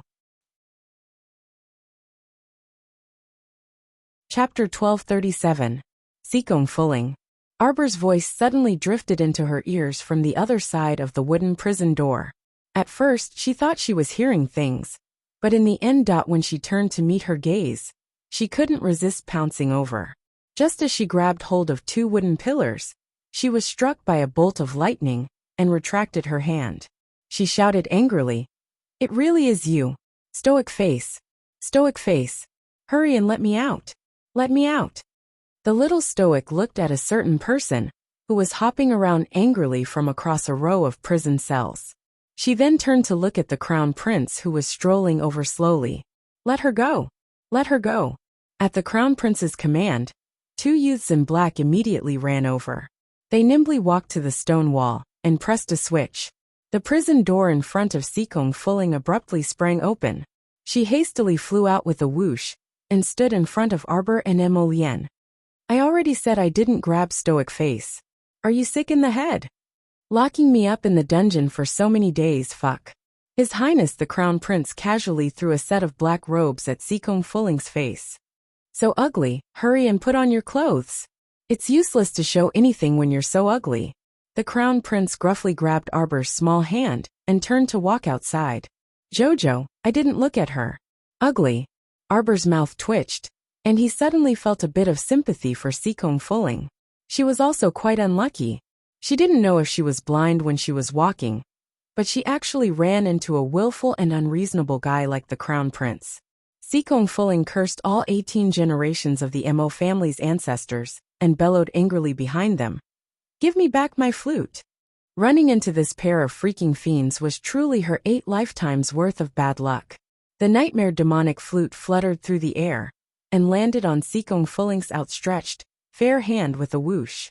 Simply infuriating. "Stoic face, hey Stoic face." Sikong Fuling wrapped herself in that black robe and jumped in front of Arbor to block her path. "Facial paralysis, let me ask you, where exactly did you run off to after we separated that time? Do I know you that well? Why are you asking so many questions?" Arbor glanced at her indifferently. Startled, Sikong Fuling curled her lips and said, "You heartless Stoic face.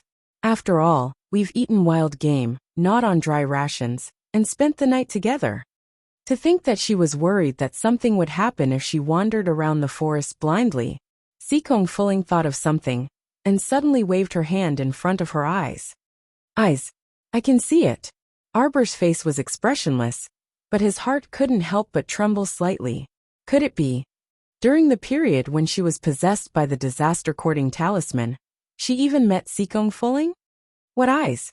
What happened to your eyes? Emolien heard some clues and reached out to hold Xiao Qiao's little hand, looking at her with a puzzled expression. When he caught this little fellow, Arbor had actually already recovered half of her 5 senses. "I don't know what she's talking about." Arbor pulled her little face with a solemn expression. No one could tell that her little stoic expression was crumbling under her stoic face. What a joke. She wouldn't tell anyone that she had lost her 5 senses like an idiot. "You don't remember? You're the one who doesn't remember." Arbor waved her little hand at her. "Hurry up and leave since I'm letting you go. If you don't want to leave, then go in and stay for a while longer." Sikong Fuling wanted to slap this stoic face to death. "I'm hungry. Don't tell me you won't give me food after imprisoning me for so long." Chapter 1238. Arbor glanced at her reluctantly. Lightning. Lightning immediately appeared beside her and bowed respectfully.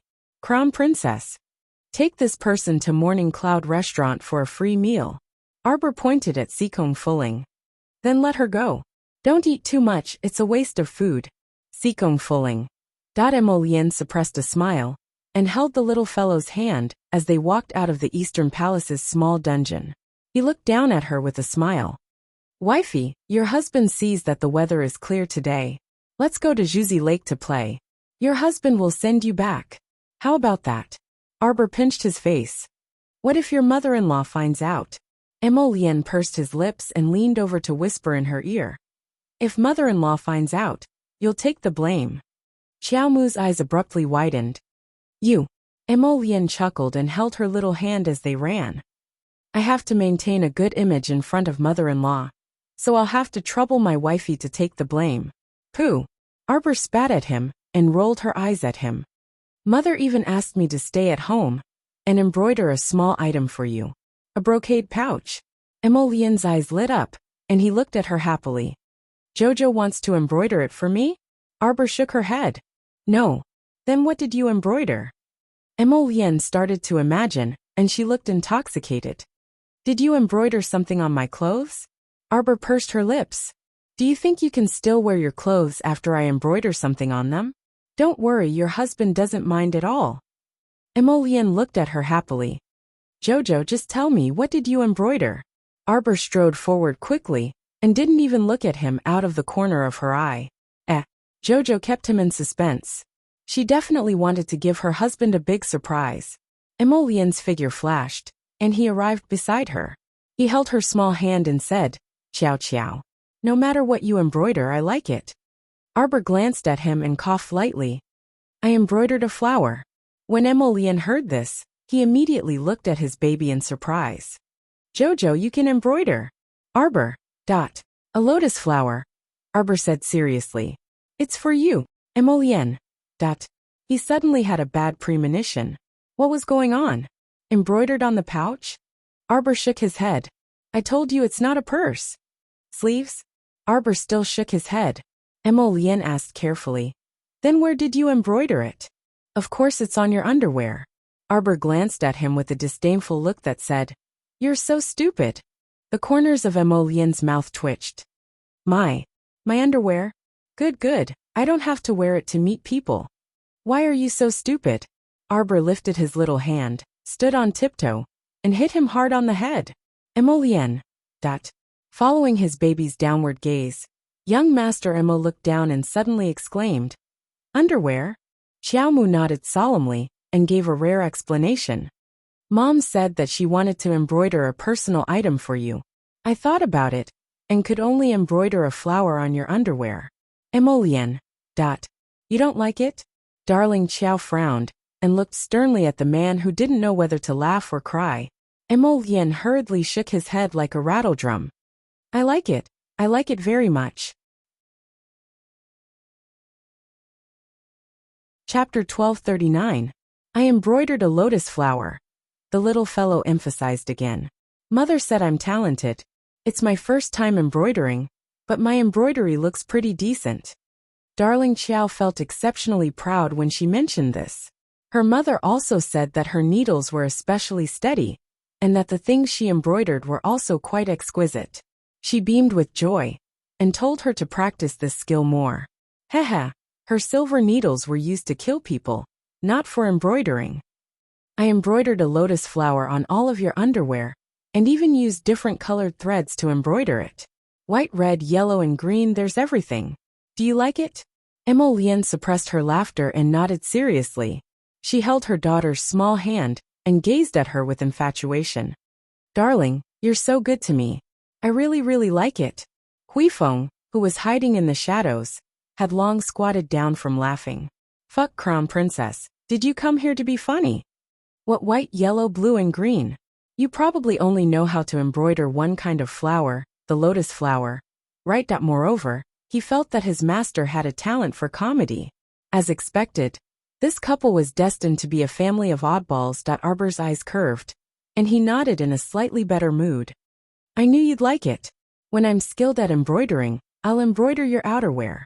Okay. Emolian was overjoyed and nodded repeatedly. Embroider anywhere is fine. What color of lotus do you like? Black.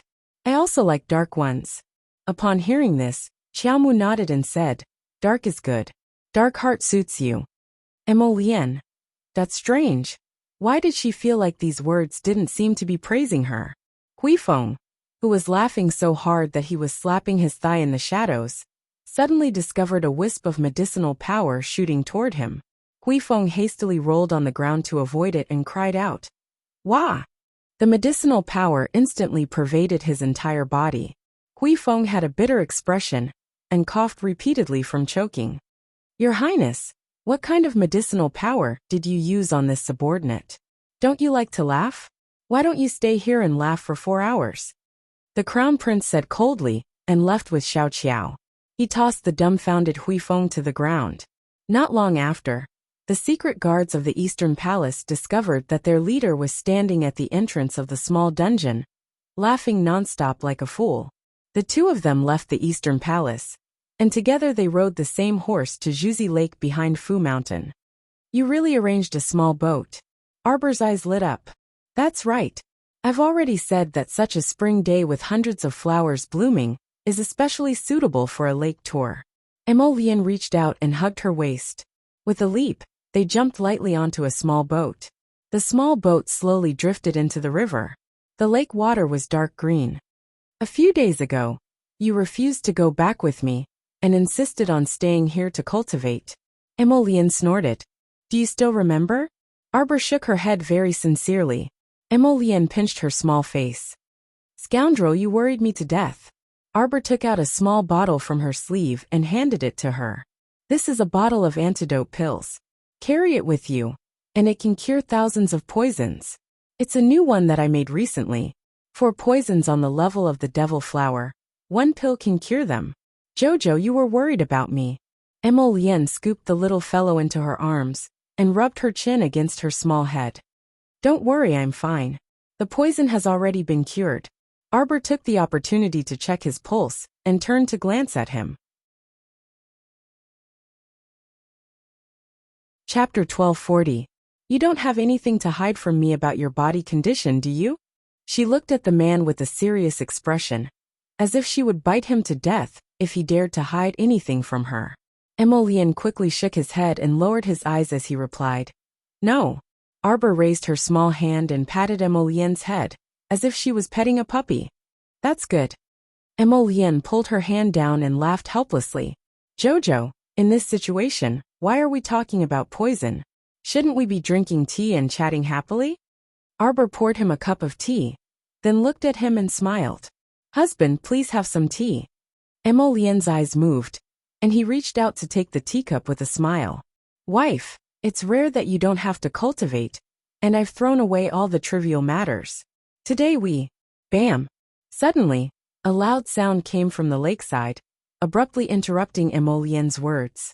The two of them stood up hand in hand and looked towards the lakeside. In the distance, they saw a group of people gathered there, and only saw a crowd of people moving about. Did we really encounter some fish monster? Emolien thought of what Jojo had said before, and couldn't help but twitch the corner of his mouth. This little guy couldn't have jinxed it, right? It's fine. Everyone disperse, it's fine. A young man's voice came from afar. Wow, it's an alchemist refining pills by the lakeside, and his furnace exploded. Are you an alchemist from the Alchemy Guild? It's actually someone from the Alchemy Guild. Wang Yoji. A familiar voice fell into Arbor's ears. She looked from afar, and saw 2 familiar people from the Alchemy Guild. It's them. Emolian also nodded. At this time, he naturally saw the 2 people who had squeezed into the crowd. It was Alchemy Guild's master Hua Feng, and the old-fashioned girl Chen Huiran. The young man who had blown up the lakeside into a deep pit, and a piece of the embankment was slightly tilted, appeared in front of everyone with a face that was blackened by the explosion. You bastard! Chen Huiran's voice drifted over with the wind. I already told you not to casually refine pills outside. The guy who blew up his furnace every day, and had to refine pills every day couldn't help but throw the face of the Real Dan Alliance outside. I just happened to obtain a new pill formula in the past 2 days. Alright. Let's talk when we return to the Alchemy Guild. Master Huafeng shook his head and turned to look at Wang Yoji. It was a good thing for this young man to work hard, but after 3 years of hard work, he couldn't even make a single successful elixir, and his furnace exploded every day. Was it really suitable for such a talent to stay in the Alchemy Guild?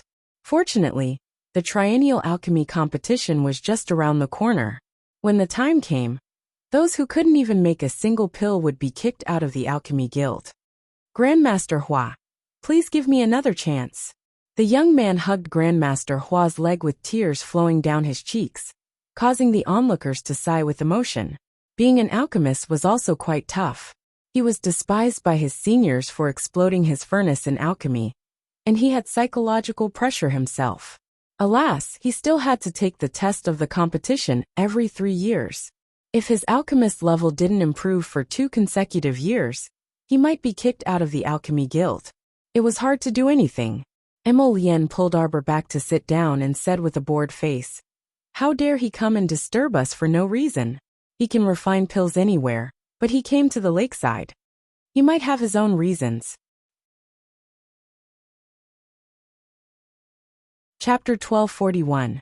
Arbor thought for a moment and coughed lightly. For example, because his furnace often explodes, he needs to be near a water source to ensure his safety. Otherwise, if it burns up, he won't have anywhere to hide. Emolienne, that what kind of weirdo is this? You mean, he originally planned to jump into the lake once his furnace explodes? Arbor nodded his head. Emolienne couldn't help but laugh out loud. Reaching out, he pulled the little fellow over and fed her the warm tea. Forget it. Let's ignore those idle people. We finally managed to steal half a day of leisure time. Why don't you accompany your husband and have a good chat, HM? Darling Qiao's little face was wooden. Swallowing half a mouthful of tea, she looked up at him. These few days I've been very idle every day. Emolienne's eyes brightened. Then how about I come to visit you every day? If I say no, can you not come? Emolienne hurriedly shook his head. No. She couldn't be bothered with him. Arbor cast a glance at him. The two of them gently swam along with the lake water, talking about all sorts of things for who knows how long. He said that he would send her home after touring the lake for 2 hours. But in the end, he carried her for 4 hours. By the time he stealthily sent her back, the sky was already dark. Her little sister was sitting in her room with her little mouth pouted. Seeing her return, she didn't even glance at her. Liar. He said that he would be back in an hour. But in the end, he let her pretend for more than 4 hours. She was bored to death. When Arbor saw that his little sister was angry, he hurriedly took out a lot of pastries and snacks from his inner world and went over to coax her for a while. Foodies were very easy to coax. After a while, she couldn't maintain that stern face and was beaming with joy. Xiaolin happily ate the food she gave her. As she ate, she said, Elder Sisterly came to visit you today. Not long after you sneaked out. You almost let the cat out of the bag. Mother found out that you weren't in the room." Arbor stared blankly. Elder Sisterly? In her memory, there seemed to only be that. The third miss of Deputy Minister Li's family, Li Xiaoyi? Yes, that's her. Luckily, she was quick-witted and realized that the person in the room was me and not you. She even helped me coax Mother away. Jolin tilted her little head and chuckled. Arbor nodded. What did she say? He said that he was here to see Big Sister and to thank you. The way he spoke was so strange that I couldn't understand him. Xiaolin puffed up her cheeks. She said she's getting married at the end of the month before my sister. Oh, she embroidered a handkerchief for Big Sister. She said it's a humble item, but her heart is sincere. She hopes Big Sister will like it. Jolin took out a small box and stuffed it into Arbor's hands. He blinked and said, I just opened it. It's beautifully embroidered. Arbor nodded and put away the box with the silk handkerchief.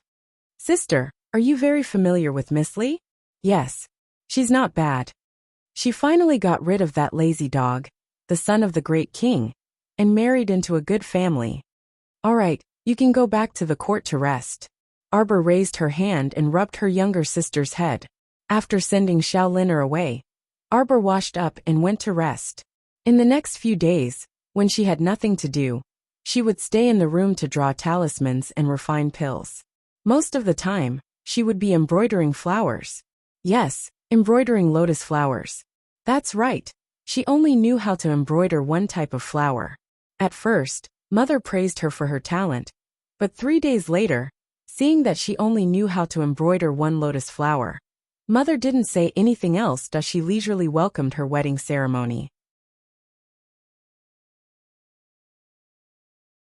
Chapter 1242. Early in the morning, after she finished bathing and changed her clothes, she quietly sat in the east room and waited.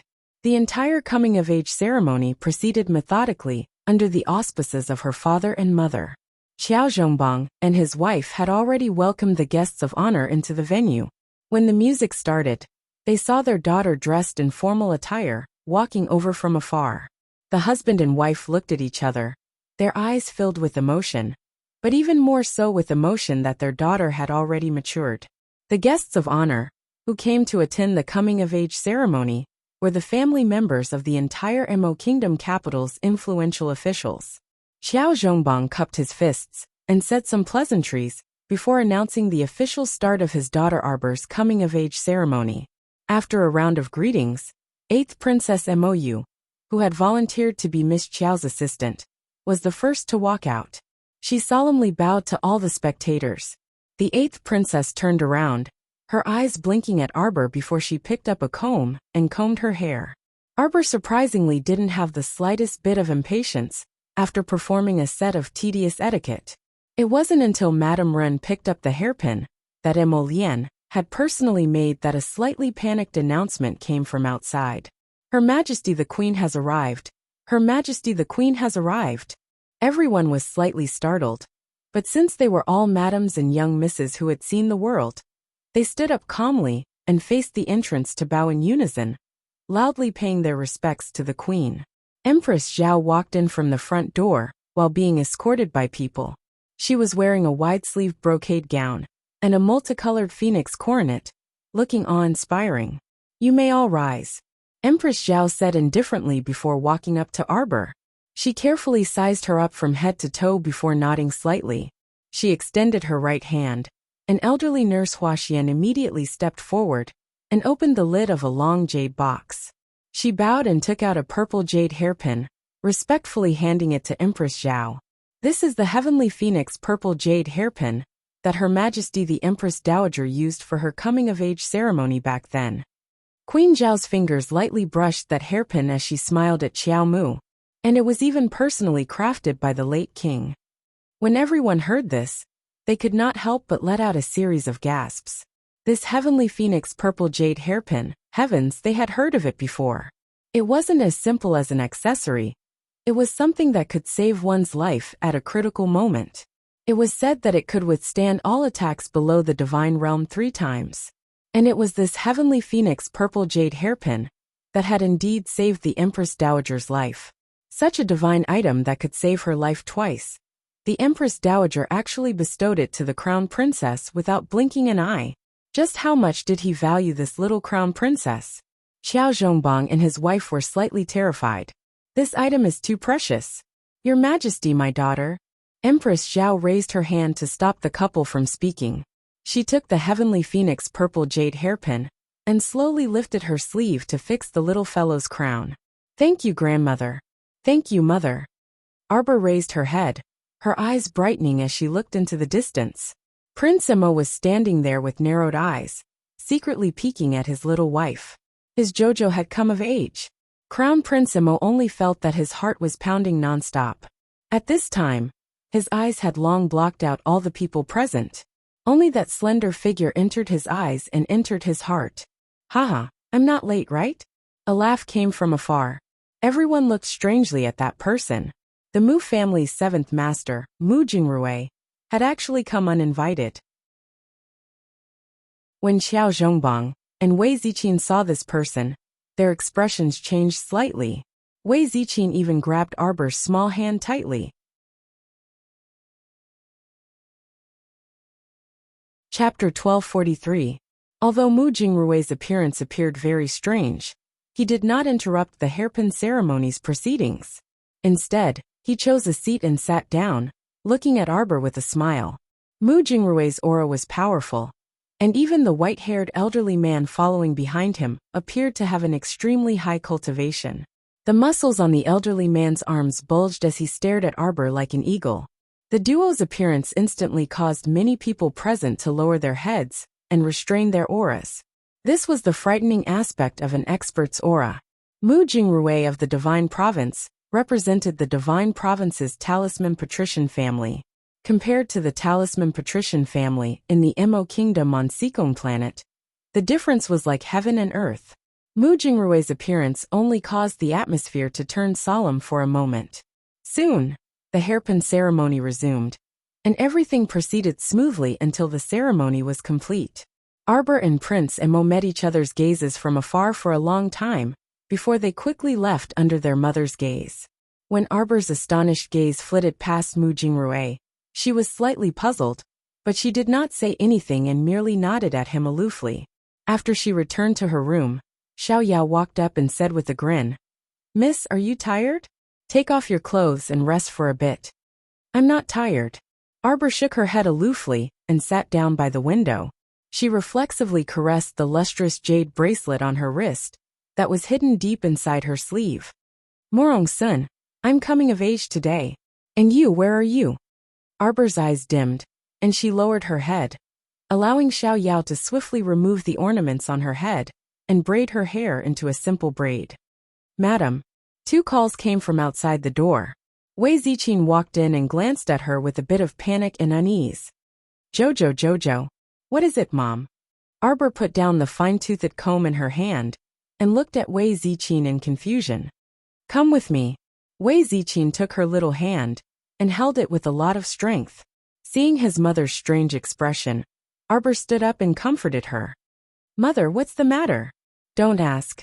Come with me to your father's study. You'll know when you get there." Arbor was baffled. Seeing that his mother was hemming and hawing, he didn't ask any further. He changed into a set of plain clothes and followed her out to his father's study. As soon as she entered, she saw the Mu family's seventh master sitting on a round-backed chair in his father's study. When he saw her enter, he smiled at her. Although Qiao Mu had a faint favorable impression of this seventh master Mu, who she had sparred with before. But now, he had openly brought people to visit his father and sat in his father's study. On the other hand, his father was standing timidly to the side. Suddenly, Qiao Mu felt a bit of disgust towards him. What was this? The upper three provinces' special sense of superiority over the lower star domain? Just like the middle six prefectures, they could do whatever they wanted in the lower star field. And they could do whatever they wanted. That was why they could attack the Holy Water sect without hesitation, because they coveted the holy water. Because they had that kind of strength back then. Arbor's gaze chilled, and Mu Jingrui caught the subtle change in her expression in that instant. He couldn't help but be taken aback. The little girl suddenly didn't like him. Why? Chapter 1244. At this time, Emo Lien, who hadn't gone far from the Marquis of Jiyuan's estate, looked at this uninvited guest who suddenly jumped onto the carriage with impatience in her eyes. "Your Highness, it's him." Guifeng pursed his lips tightly as he glowered at the fat elder, who abruptly jumped onto Her Highness's carriage without any rules or etiquette. Emo Lien raised her hand to stop him from continuing and said indifferently, "It's fine. You may withdraw first."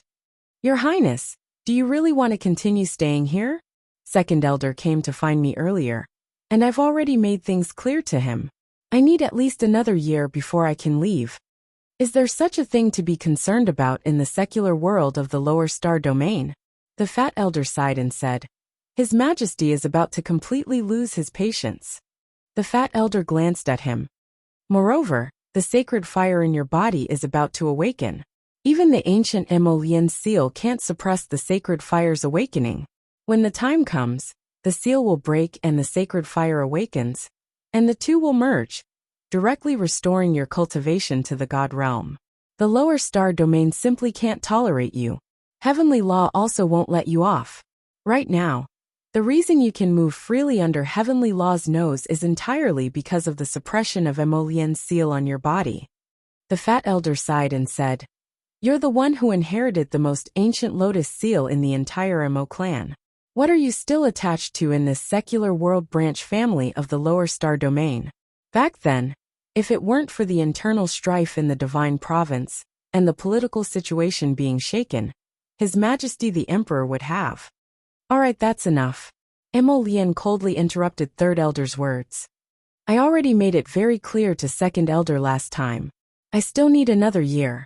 During this year, I won't leave or go anywhere."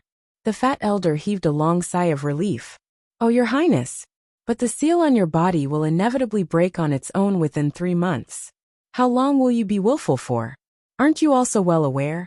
When you comprehend the third layer of the Death Lotus seal, the breaking of the seal will be unstoppable. Even if you secretly suppress it with all your might, it's still useless. Emolian coldly turned her head to look at the fat elder in front of her. Third uncle, I can't go back. At least not now. You brat, you said you? The fat elder sighed with melancholy. He looked at him and shook his head. You're just as stubborn as your mother. The fat elder sighed again. He took out a small black pagoda the size of a palm from his pocket and threw it to the elder. Carry it with you. It can hide the God realm aura that is about to be released from your body. The fat elder straightened his body and squatted in front of Emolian, advising earnestly, I'm telling you, child, if heavenly law were to discover you, it would be a very troublesome matter. Uncle. That's right. The fat elder waved his hand and looked at the picturesque young child in front of him. He couldn't help but sigh worriedly. Look at you, child. As of experienced, you've trained your heart to be wild. If you marry a wife in the lower star domain, will your father admit it? Who needs him to admit it? Emolian sneered. He doesn't need to intervene in my affairs, and I don't need his approval to marry a wife. Third elder was speechless when he heard this. He pointed a trembling finger at Emolian and shook it. Father and son are both the same. Chapter 1245. Emolian's thin lips were pursed into a straight line, her expression incomparably cold and hard. The fat elder shook his head and said, Although that little girl's talent is indeed not bad, this is far from enough. Your Highness's status is extremely honorable. Even the daughters of the first wives of the 6 major families of the Divine Prefecture, with outstanding constitution and aptitude, are not worthy of you. What's more, a little girl from the lower star region. Your Highness is playing with fire. Even if you marry her in the lower star region now, the Emperor of the Divine Prefecture will not recognize this marriage. Who knows, he might even vent his anger on the little girl. Emolian's cold gaze suddenly fell on the fat elder. If that person dares to lay a hand on my Jojo, I will make Jojo lose a single strand of hair. I will overturn the entire Divine Prefecture. What's a small and lousy Divine Prefecture? If I Jojo like her, I will naturally offer her with both hands. The fat elder was stunned for a moment, then shook his finger at Emolian and sighed. You're exactly the same as your father back then. No one would believe that you're not father and son. Alright, I won't say more to you. Anyway, you know what you're doing. Once you're done, hurry back to the Divine Prefecture. If the Heavenly Tao opposes you, it's not a laughing matter. Previously, you stayed in the lower star region because your body was suppressed by the seal, and the Divine Realm aura was not broken. Now things are different, child. Third uncle, I understand. Alright, don't blame me for being long-winded.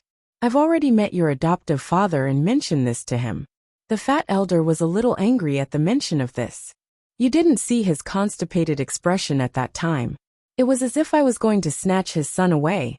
He even took 3 steps back, as if he was about to stop breathing. Was it that exaggerated? This monarch of the branch family of the lower star region was too infuriating.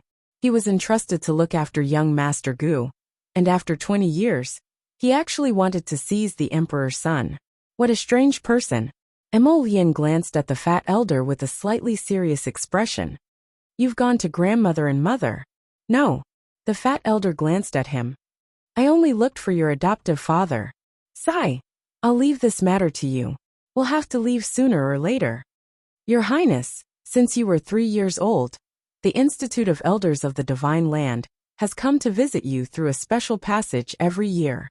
You should have known that you would have to leave the lower star region sooner or later. Emolian pursed her lips and remained silent. It hasn't been easy for the great emperor. Ever since your mother fell into a deep sleep, His Majesty has been under a lot of pressure. Didn't Wuxia say that he was about to marry a new wife? Isn't that woman about to move into Morning Sunlight Palace? Don't listen to that brat Wuxia's nonsense. The fat elder blew his beard and glared. His Majesty's feelings for your mother have not changed in the past 20 years. Sigh. Child, you have to believe me. The fat elder hurriedly said. You will know when you return. The fat elder raised his hand and patted Emolien's hand. The little girl's matter. I don't need him to care, Emolien said angrily. He can't even control his own wife, and he dares to control me? The fat elder felt that if the emperor was here, he would probably raise his hand and strangle his son to death. Okay. The fat elder couldn't control him, so he simply waved his hand and said, I will stay here for a while. If you need anything, you can find me in the courtyard.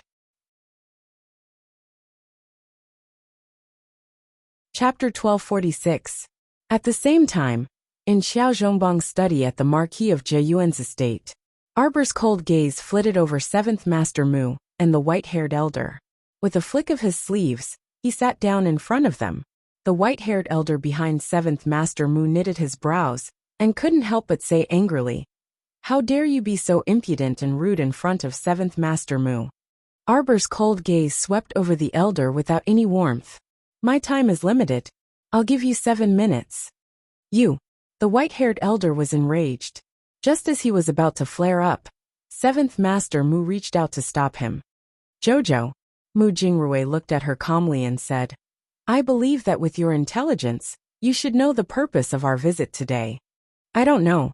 Arbor's voice was strangely indifferent, mixed with a few traces of indifference. The white-haired elder was instantly enraged. How can you not know? He turned to glare at Xiao Zhongbang and Wei Ziqin. Didn't we agree that day?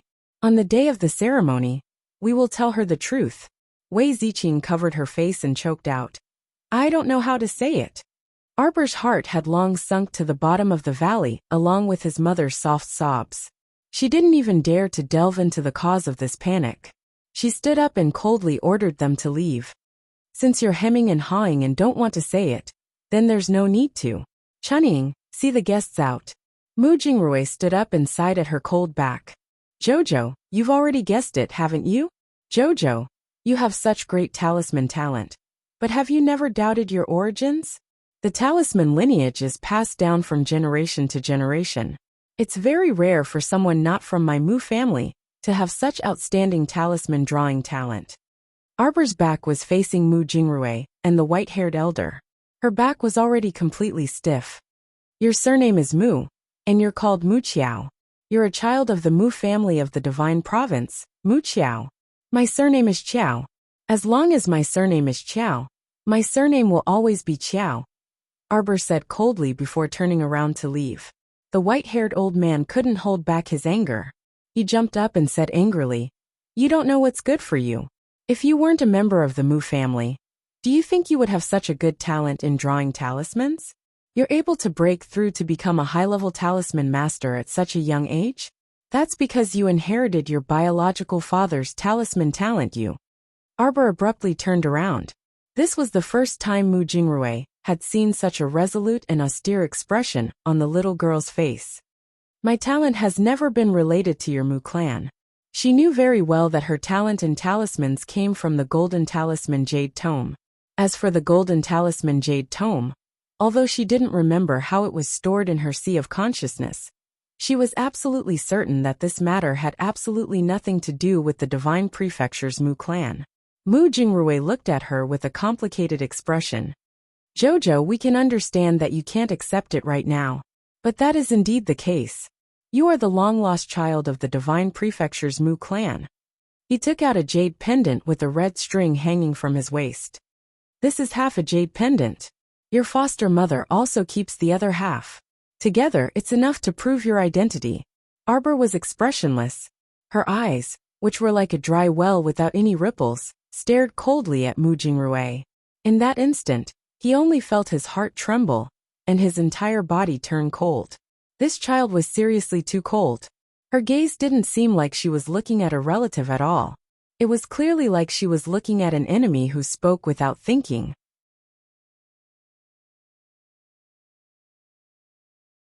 Chapter 1247. Then let me ask you, where is my birth mother? Arbor asked coldly. Wei Ziqin's grip on Xiao Zhongbang's hand paused. Mu Jingrui was also taken aback and instantly shut up. After a while he said, Jojo, I can't tell you about your mother for the time being. There are some misunderstandings here that cannot be clearly explained in a few words. Mu Jingrui sighed. I was entrusted by your grandfather to come find you. Jojo, you have to know that your grandfather has never given up on searching for you all these years. Ha ha. Arbor expressionlessly let out 2 chilling laughs. Then let me ask you again, what if I go with you? What identity will I use to go back? Jojo, our Mu family has set up a spatial talisman matrix in a place in the Mo Kingdom capital that connects the lower star domain and the divine province's Mu family. Only our Mu family can activate it. It can be transported once every 6 months, and no more than 5 people can be transported at a time. When the time comes, we can use this spatial talisman matrix to transport back. Arbor gazed icily at the man in front of him. That bone-chilling gaze made Mu Jingrui seem to see his sister-in-law through her in an instant. That cold, arrogant, and aloof woman whom he had respected for many years. But it was very clear that the little girl in front of him was even more heartless than his aloof and arrogant sister-in-law. She seemed to really not like the Mu family. Ridiculous. You want me to follow you back to your family with my tail between my legs like a stray dog? Arbor's expression did not change in the slightest when he read these words without any warmth. Why should I listen to you? Child, don't be unable to tell good from bad. The white-haired elder roared angrily. Arbor waved his hand, and a green vine burrowed out from his sleeve, lashing out at the elder's face without warning. So what if I'm unable to tell good from bad? Smack! Mu Jingrui's figure flashed, and appeared in front of the elderly man. He reached out and firmly grabbed the vine whip, feeling a slight pain in his palm from the whip. Mu Jingrui's eyes widened. When he turned his head, he saw Arbor send out a wave of mystic energy towards the white-haired elder. Jojo! Mu Jingrui was shocked. The intensity of this profound energy was actually boom. The old man was hit head-on by the profound energy. Although he tried to defend himself, he was still knocked out of the study by Arbor's profound energy. He directly rolled down the stairs and fell rather tragically. You'd better not challenge my patience. Arbor's face was cold. You're already so old. Don't make yourself look bad. A level 14 mystic cultivator? While Mu Jingrui was shocked, great joy also surfaced in his eyes. This child actually leaped to become a level 14 mystic cultivator at such a young age? Her talisman talent was also not inferior to Stardust. It could be said that such a young genius with such achievements was clearly superior to the current eldest miss of their divine province's Mu family. What divine province's Mu family? It has nothing to do with me, Arbor said with an icy expression. He raised his hand and said, Chunying, see the guests out. Yes, Mississippi. Chunying hastily flashed in from outside, and respectfully bowed to 7th Master Mu and Mu Jingrui. This way please. The old man stood up with a face full of dirt and grime, his expression displeased. Simply preposterous. Chapter 1248. As a member of the Mu family, this little girl's talent was indeed pretty good, but her natural disposition was too arrogant and proud. Compared to their family's considerate, gentle, and generous eldest miss, she was simply too lacking. Jojo. Mu Jingrui was speechless. He simply didn't expect that Arbor would actually refuse to acknowledge them. Arbor turned around and swept his gaze over the two without the slightest warmth. Ask yourself honestly, if I wasn't a level 14 mystic cultivator, if I wasn't a high-level talisman practitioner, if I wasn't such a gifted little genius, would you still take me back? As he spoke, he sneered mockingly. Family also needs to pay attention to fate. Now, it seems that I'm not fated to be with the Mu family. Please, I won't see you out. You. The white-haired elder was furious. Do you know what kind of existence the divine province's Mu family represents? If you don't have the family's protection, you won't be able to go far in the future. Could it be that your sights are only limited to a tiny lower star domain, a mere Mo Kingdom's crown princess? The white-haired elder furiously said. Do you know that if you return to the family, with your talent and status, you can even take back your original engagement? You don't need to compromise and marry the crown prince of a tiny lower star domain. Old bye, Mu Jingrui coldly shouted. We'll discuss the engagement later. Right now, we're talking about bringing Xiao Qiao home. What bullshit engagement, I won't acknowledge it. If you dare to insult my Lien again, I'll turn you completely into a dead man. The little fellow's sudden outburst of coldness sent chills down people's spines. A frog at the bottom of a well. The white-haired elder was so angry that he panted heavily. Your original partner could have been the young master of Ming Province, in the upper 3 provinces. Scram! Arbor threw a handful of poisonous sand over, directly blocking the elder's chattering mouth. Xiao Zhongbang and Wei Ziqin dazedly looked at their daughter. Chunying, what are you spacing out for? See the guests out. After saying this, he didn't spare Mu Jingrui and the white-haired old man another glance, before leaving the study with a flick of his sleeves, leaving behind the white-haired old man with a rather unsightly expression. Mu Jingrui looked thoughtfully at Arbor's departing figure, and didn't say anything for a long time. Wei Ziqin and Xiao Zhongbang looked at each other. After a long time, Wei Ziqin seemed to have been poked by something. She pulled her hand away and said hurriedly, I'm going to see my daughter. Wei Ziqin rushed to the door of the room in Arbor. She stopped and stood there in a daze for a long time. That was until Qiao Mu opened the door, and met her eyes at the doorway. Wei Ziqin followed her in quietly, and sat on the edge of the bed in Arbor. She looked at her and said softly, Jojo, you should calm down now. I've been very calm this whole time. Arbor said mildly. Do you blame Mom for keeping you in the dark? Wei Ziqin anxiously reached out to grab her little hand. Arbor's mind was actually in a mess. She was completely unprepared for today's incident. That Mu family's 7th master came to tell her that she wasn't a member of the Qiao family, and that her surname was Mu. This was truly laughable. Jojo, I'm sorry. Mom, what do you have to be sorry about? Arbor turned to look at Wei Ziqin and said seriously, if not for Mom and Dad taking care of me all these years, I might have been long gone.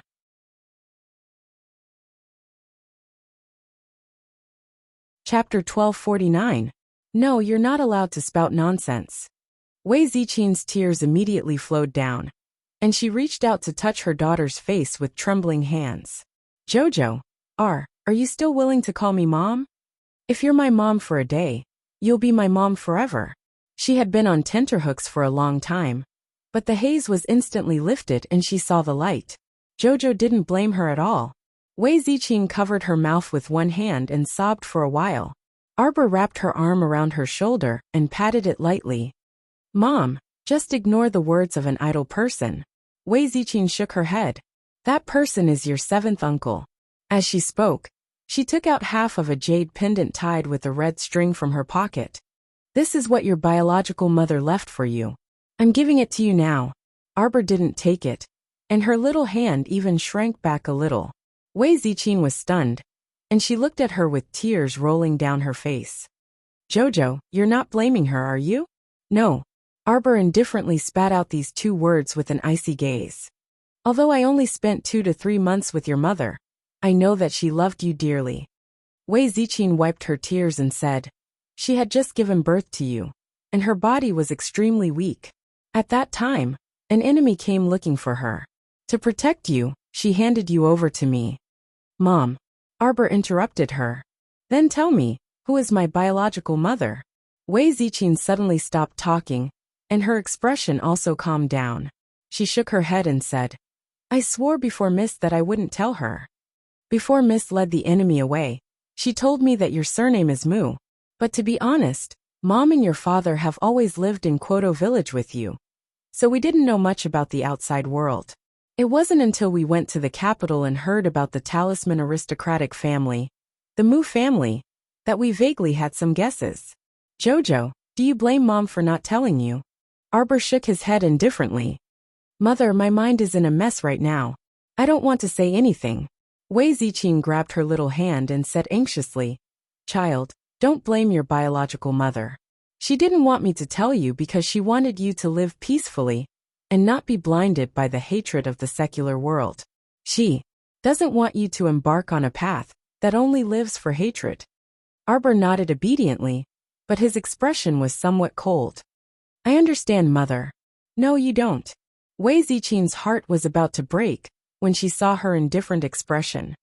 You can hate anyone in the Mu family, but your mother is the only exception. Arbor did not speak for a long time.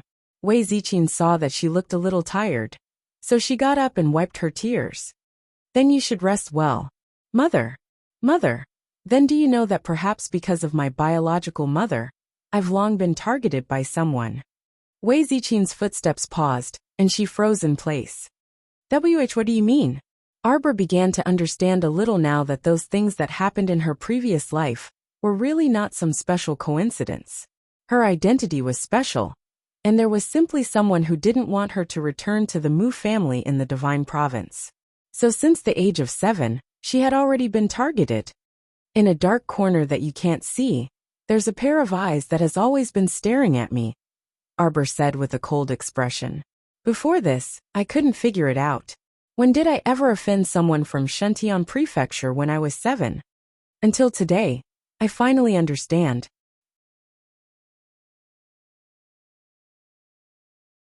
Chapter 1250. The identity of the Mu family's daughter has brought me disaster from the moment I was born. Arbor's eyes are extremely cold as she looks ahead, a sneer on the corner of her mouth. You didn't tell me anything, and let me live my whole life in ignorance. My hatred from the moment I was born, I can't hide from it. Wei Ziqin stares at the child in front of her in a daze. When she talks about the Mu family, there's not the slightest bit of affection, but more of disgust. The disgust in her eyes is about to flow out.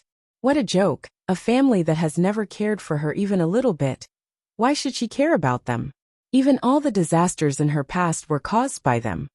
Mother, overprotection is actually a kind of harm, Arbor indifferently says. Because a lot of times, if we are not strong enough, then it's still the same as before. Even if we want to live the rest of our lives peacefully and smoothly, there might be someone who doesn't want us to live well. Jojo, did something happen that Mother doesn't know about? Arbor shakes her head and doesn't say anything else. After Wei Ziqin leaves with a trace of apprehension, Arbor has been sitting in front of the bronze mirror in a daze, looking at herself in the mirror. Her ears are constantly replaying the conversation with Wei Ziqin. Why is he so sure that I'm a member of the Mu family? You look 50% similar to your biological mother. Those who knew your mother would be able to recognize you at a glance. No matter who you are. Arbor looks at the faint image in the bronze mirror and coldly says, I will make you pay for this. It's enough to fool her for a lifetime. If anyone still wants to meddle in her life, no matter who it is, she will make them die. After sitting in a daze for a while, Arbor feels a slight headache, so she gets up and walks to the bedside. She hasn't been sleeping well. It seems that even when she's in a dream, it's very uncomfortable. However, when she opened her eyes and saw Emolien's enlarged smiling face, her mood inexplicably improved for some reason. Qiao Qiao, you're really lazy. You slept until late in the morning. He poked her little face with his finger and lifted her up from the bed. What happened? He reached out and rubbed her face. It's only been one night. You haven't seen me for so long that you're looking at me like that. Jojo himself did not know how adorable those eyes were. It was as if they were glued to his body and could not be pulled away. Arbor reached out and hooked his neck. Emolien, I didn't sleep well last night. She must have missed me.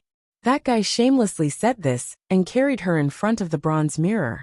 Seeing that she was reaching for the Heavenly Phoenix violet jade hairpin, he hurriedly pushed her small hand away. He had spent so much time making a phoenix hairpin for Jojo's coming-of-age ceremony, but his grandfather had snatched it away from him, that just thinking about it made him unhappy.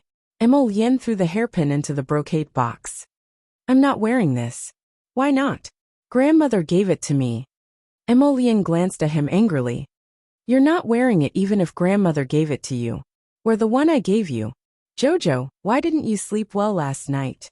Seeing Xiaoyao walk in, Arbor reaches out to pat Emolien. Prince Emo reluctantly put down the comb in his hand and handed it to Xiaoyao. Didn't you say that you missed you? Prince Mo's eyes lit up when he heard this. You really missed me. I'll tell you that I'm done for the day. If you don't, it means that I haven't finished yet.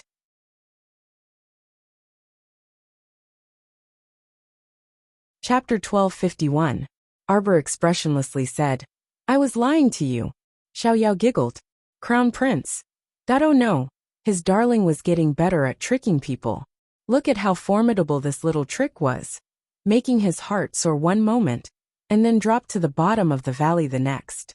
His entire person and mood rose and fell with her, floating up and down. Ugh, his heart really hurt. Emolian swayed and leaned to her side, saying, "Darling, let's not go to the lake today. How about we go hiking instead? I want to go out for tea with Miss Lee today." Who's Miss Lee? Was it more important than accompanying your husband? Emolian's handsome face was sour as he gazed unhappily at his little wife. "Then I'll go with you." When Arbor heard this, she was immediately displeased. "We're having a gathering with close friends. What are you going to do? You're sitting there like a national treasure, and the girls can even whisper to each other." Being disdained by his wife like this, the crown prince was also displeased. He reached out to carry Arbor, who had finished combing her hair, and rubbed against her soft little body. "Go together, or climb the mountain with your husband. Choose one." Anyway, they were all people of the pugilistic world, so they didn't pay attention to things like male and female etiquette. Originally, their Seacombe planet was more lenient towards mystic cultivators. Prince Emo made up his mind to follow his wife the whole way, leaving Arbor unsure whether to laugh or cry. This person was very vexing. "I even invited senior sister Liang and the 8th princess. Why are you joining in the fun? This was a gathering for us girls." Prince Emo pursed his lips. "If you don't bring me, I'll tell Mom." Xiao Yao burst out laughing, and quickly went out to prepare breakfast for the two darlings. Arbor rolled her eyes at her. "They don't bring husbands. Then have them bring all of them. What's there to talk about in a tea house? Why don't we go hiking in Fu Mountain and roast game together?" Arbor thought that hiking in such fine weather wasn't a bad idea, so she reluctantly nodded. "You're so annoying. Then go and contact them." She wasn't happy that she had to inform everyone. Prince Emo nodded happily, and poked her little head with his finger. Okay. We'll leave in an hour." After saying that, he went out in high spirits, and instructed people to take care of it. Arbor's gloomy mood from yesterday was swept away, as he watched the crown prince roll out with lanterns and colored banners. He looked out of the window and muttered to himself, "Different situations call for different measures. There's no need to ruin your mood for some idle people." She glanced at the fair and tender little face in the bronze mirror, and her mood relaxed a little. She got up and walked out. At this time in her previous life, she was still frowning miserably day and night, because she had yet to open her meridians. Compared to this, the current her was simply too blessed. In that case, what was there to complain about? Life went on, and she had to look forward. What was there to be afraid of? At most, she would just deal with whatever came her way. Jojo. As soon as she walked out of the courtyard, she saw Qiao Zhongbang and Wei Ziqin welcoming her. "Father, mother." The little fellow greeted them in a crisp voice. Seeing that she was in a rather good mood, Wei Ziqin's heart relaxed a little. She hurried forward to hold her daughter's hand and said, "Little Emo told Mom that he's going to take you out to play later. This is good too. Go out and relax, don't think too much. No matter what, your dad and Mom's Jojo are precious daughter." Arbor nodded her little head. Chapter 1252. After His Highness the Crown Prince organized it, the original gathering of 4 sisters inexplicably turned into a 10-person outing in Fu Mountain. Besides inviting Miss Li's fiancé, Pei Dao, the young master of the Count of Jian'an's estate, he even thoughtfully invited Miss Li's sister-in-law, Pei Jia. It was best for sisters-in-law and sisters-in-law to get closer. It would be best if they didn't have time to steal his wife. His Highness also very considerately found companions for his 8th sister and senior sister Liang, who were single. They were the State Duke of Qing's estate's second young master, Shi Guangyan, and the Royal Guard's commander, Hui Feng's second brother Hui Fan. The 4-person outing of the best friends became a 9-person outing. When the Crown Prince was about to set off, he ran into his 12th brother, who insisted on dragging the Song family's Song Xiaotai along. On Arbor's side, the little monk bawled and hugged her thigh the entire way. She had no choice but to drag the monk out with her. Our dear Qiao's son hadn't returned from the academy yet, so Xiao Lin'er and Xiao Yao went to visit their cousin Pu Ruolin. As a result, the group of 12 people encountered Duan Yu, Situ Yi, and Lu Yexin. who happened to meet on the way to Fu Mountain. What started out as 4 people drinking tea turned into a 15-person outing and barbecuing. The group sat together in an extremely spacious and luxurious carriage, drinking tea and chatting wittily along the way.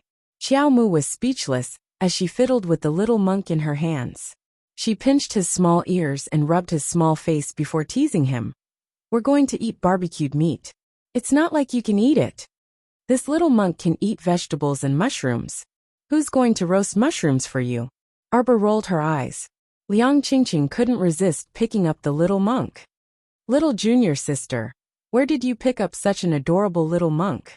He's too adorable." "Benefactress." The little monk wriggled his little arms and legs, trying his best to crawl back into Arbor's embrace. Liang Qingqing rubbed his cheeks, grinning from ear to ear. "This little fellow is too interesting. How old are you, little monk?" "This little monk is 4.5 years old." "Ha ha ha ha, look at that serious little face of yours. It's so fun." Liang Qingqing seemed to have found her favorite toy. She hugged the little monk and couldn't bear to part with him. The little monk, however, was very disgusted and kept throwing her hand away. He struggled with his little hands and legs, wanting to throw himself into Arbor's arms.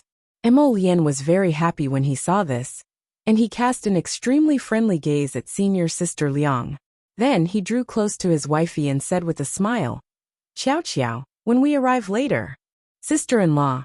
Mo sure, interrupted their conversation. Hence, Qiao Mu looked up in his direction. When they first met, this silly prince kept trying to get close to her, and was almost thrown out of the carriage by his elder brother. "Big brother, why don't you let me talk to sister-in-law?" Mo said angrily. "What else do you have to say?" Mo Lian glanced at her brother with a hint of disdain.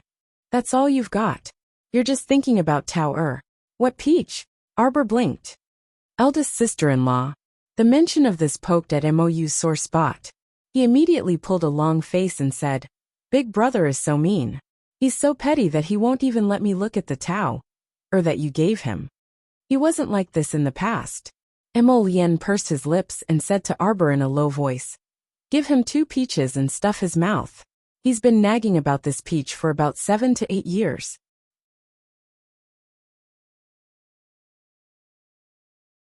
Chapter 1253. Eldest brother, you're still mocking me. Mo huffed.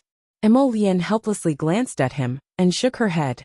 The youth was wearing a dark-colored, narrow-sleeved, short-collared robe today. His black hair was casually bundled up, making him appear to be in high spirits. His looks and talents were good, and he was also intelligent and sensible. It was just that he was still a little uncertain. It was no wonder that when she told Royal Father last night that she wanted to entrust the country to you, Royal Father revealed an "the sky is falling" expression. She wished for nothing more than to hug his thigh and wail bitterly.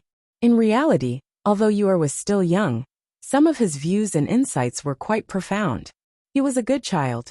If he was slowly nurtured with time, he would definitely be a wise ruler of the country. 1 year's time was a little rushed, but it wasn't impossible to nurture this child. But now, it seemed that even 1 year's time was almost gone. Here, Arbor raised her hand and took out a plate of juicy peaches from her inner world, beckoning everyone to come up and take them. She had thrown some of these peaches into her inner world, but after some consumption, there weren't many left. Thinking of Paradise Planet that was still in a sealed state, Arbor felt somewhat melancholy. She also didn't know when her little Qiu would wake up. She kind of missed those noisy little fellows. Eldest sister-in-law, it's so delicious. Song Xiaotai turned around and nearly swallowed his own tongue when he saw the 12th prince's appearance. You rascal! Is there a need to reveal an expression that looks like you're about to cry because it's delicious? Arbor also couldn't help but twitch her mouth. Seeing his pitiful appearance, her heart couldn't help but soften. She took out a few more peaches from her inner world and gifted them to him. Keep them well and eat slowly. Eldest sister-in-law, you are really like's eldest sister-in-law. Mo Lian spread open her fingers and pushed away that fellow's face that was pouncing on her. Scram! Eldest brother, you're actually this kind of eldest brother. The entire carriage was laughing and giggling, and the atmosphere was extremely good. The carriage turned onto the mountain path of Mount Fu. Because the carriage was too large, they alighted and planned to walk up the mountain. It was just past 7 in the morning, and the weather was clear and sunny, with a gentle morning breeze. Everyone gazed at the distant green mountains, feeling extremely good for a moment. The Mo capital's defensive fortifications could be considered the most perfect defensive fortifications on the entire Seekong planet. Currently, Southern Bailey, Northern Wei, and other countries were also building similar fortifications. If the corpse puppet situation could be controlled and slowly improved, everything would be perfect. Everyone walked up the mountain while talking and laughing. Not long after they left, several horses and carriages arrived at the foot of Fu Mountain. The vassal prince of Annan was dressed in crimson riding attire. He dismounted from his horse in high spirits, and tossed the horsewhip in his hand to the manservant beside him. The girls walked down from the carriages one after another. They looked up at the hillside and whispered to each other. "Your Highness, you have a good idea. How can this flower appreciation festival be as interesting as a spring outing?" The one who spoke was a young man with a flattering smile. Everyone glanced at him in disdain, revealing mocking gazes. "Fifth young master Zheng, has your Zheng family been doing well recently?" A fat young man smiled as he looked at the fifth young master of the Zheng family. As soon as he said this, a few people laughed. "Tisk, young Master Su's words aren't right. As the saying goes, even a rotten ship has a 3-inch nail, not to mention the dignified Zheng estate. It's impossible for it to collapse so easily." Fifth young Master Zheng's face flushed red.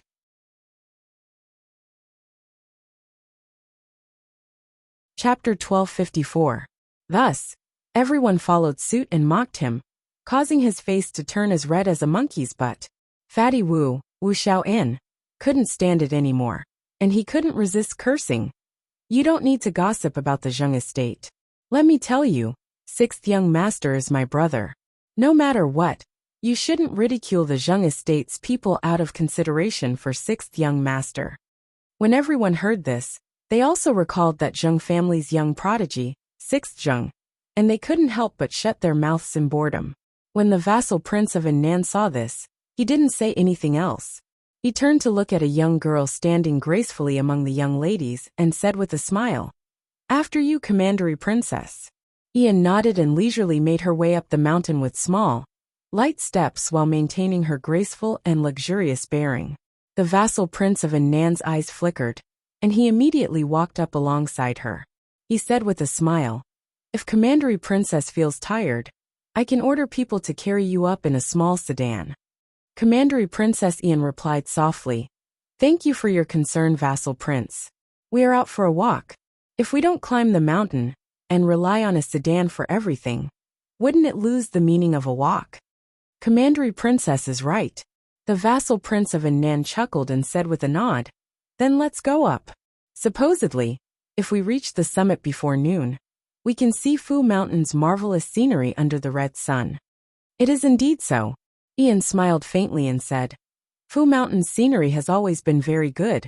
If vassal prince is free, there is no harm in coming here for a walk." The two people led the way as they chatted and laughed.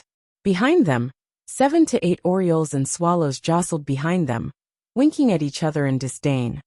"Look at her, she looks so smug. If the Queen Dowager hadn't adopted her, how could she have her current glamorous and dignified appearance? Wouldn't she still have to curl up in the declining Marquis of Suan's estate like a pitiful worm?" A noble lady couldn't stand commandery princess Ian's pretentious appearance and couldn't resist commenting sourly, oh my, isn't this the miss of the Liu family? Why are you so envious? This sour stench is truly overwhelming, and I can't even block it." The third miss of the Marquis of Placation's estate, Su Mingzhu mocked. Third sister, Su Mingxin, the younger concubine-born sister, saw that she was going to stir up trouble again. With just a few words, the young miss of the Liu family was glaring at her angrily. Su Mingxin couldn't help but reach out and pull on her sleeve. Su Mingzhu angrily flung her fourth sister's hand away. "Am I wrong? What a joke. That was commandery Princess Ian, the Queen Dowager's favorite. How could she not hug her thigh tightly?" It was one thing for these idiots to offend commandery Princess Ian, but they shouldn't let the commandery princess misunderstand that she, Su Mingzhu, was also picking on her and speaking ill of her behind her back. Miss Lu glared angrily at Su Mingzhu several times before turning her face away and ignoring her. The other young ladies were like stars surrounding the moon, hugging a veiled woman who raised her head and smiled fawningly. Feng Yan, didn't you say that second young master would come today? Second cousin brother has something urgent to deal with, young Feng Yan said proudly. However, when he glanced at those girls from the corner of his eyes, he couldn't help but feel cold and mocking. These idiots! How could they have the right to have a crush on her second cousin? After walking for about an hour, the group of people walked for a long time. Suddenly, they heard Commandery Princess Ian exclaim, and everyone looked over. They saw a large group of young men and women, sitting in a circle on the small slope at the top of the mountain. When they saw them walking over, they also turned to look at them. Your Highness, what a coincidence!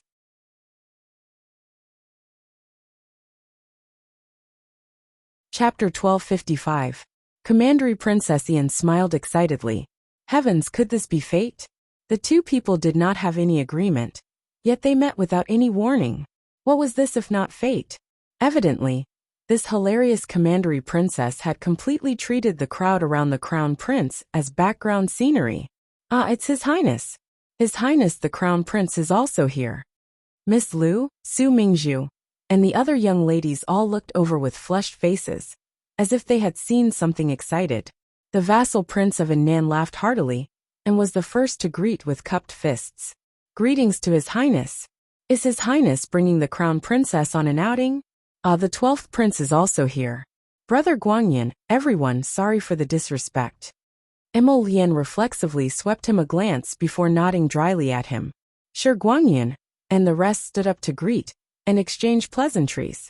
During this time, darling Xiao, senior sister Liang, Duanyu, and the rest did not even lift their butts as they sat there calmly and continued to eat.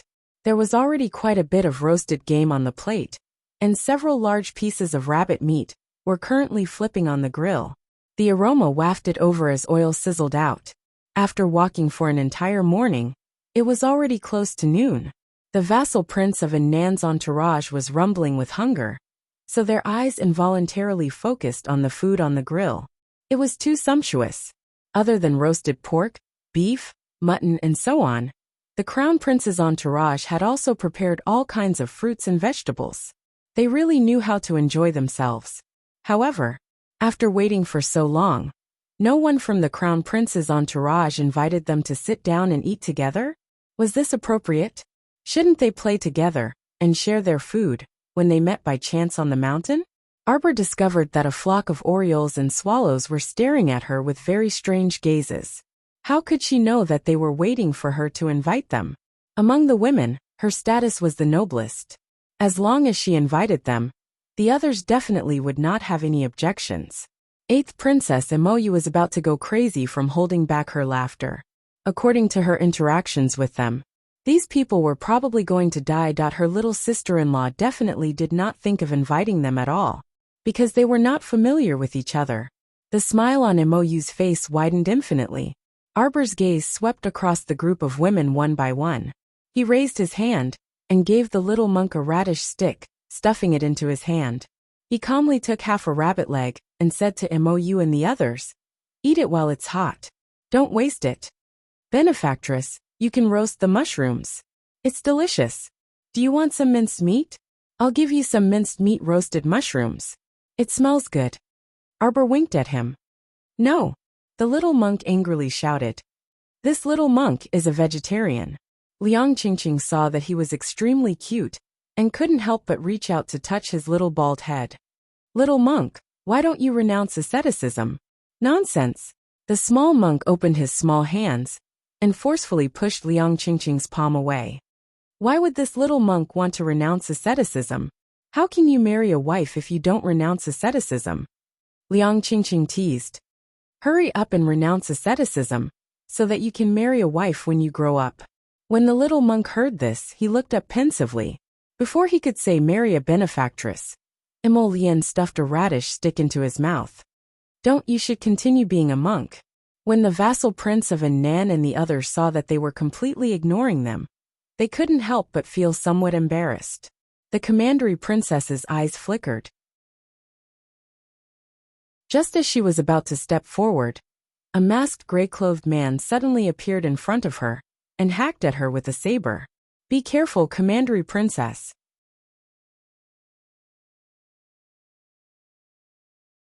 Chapter 1256.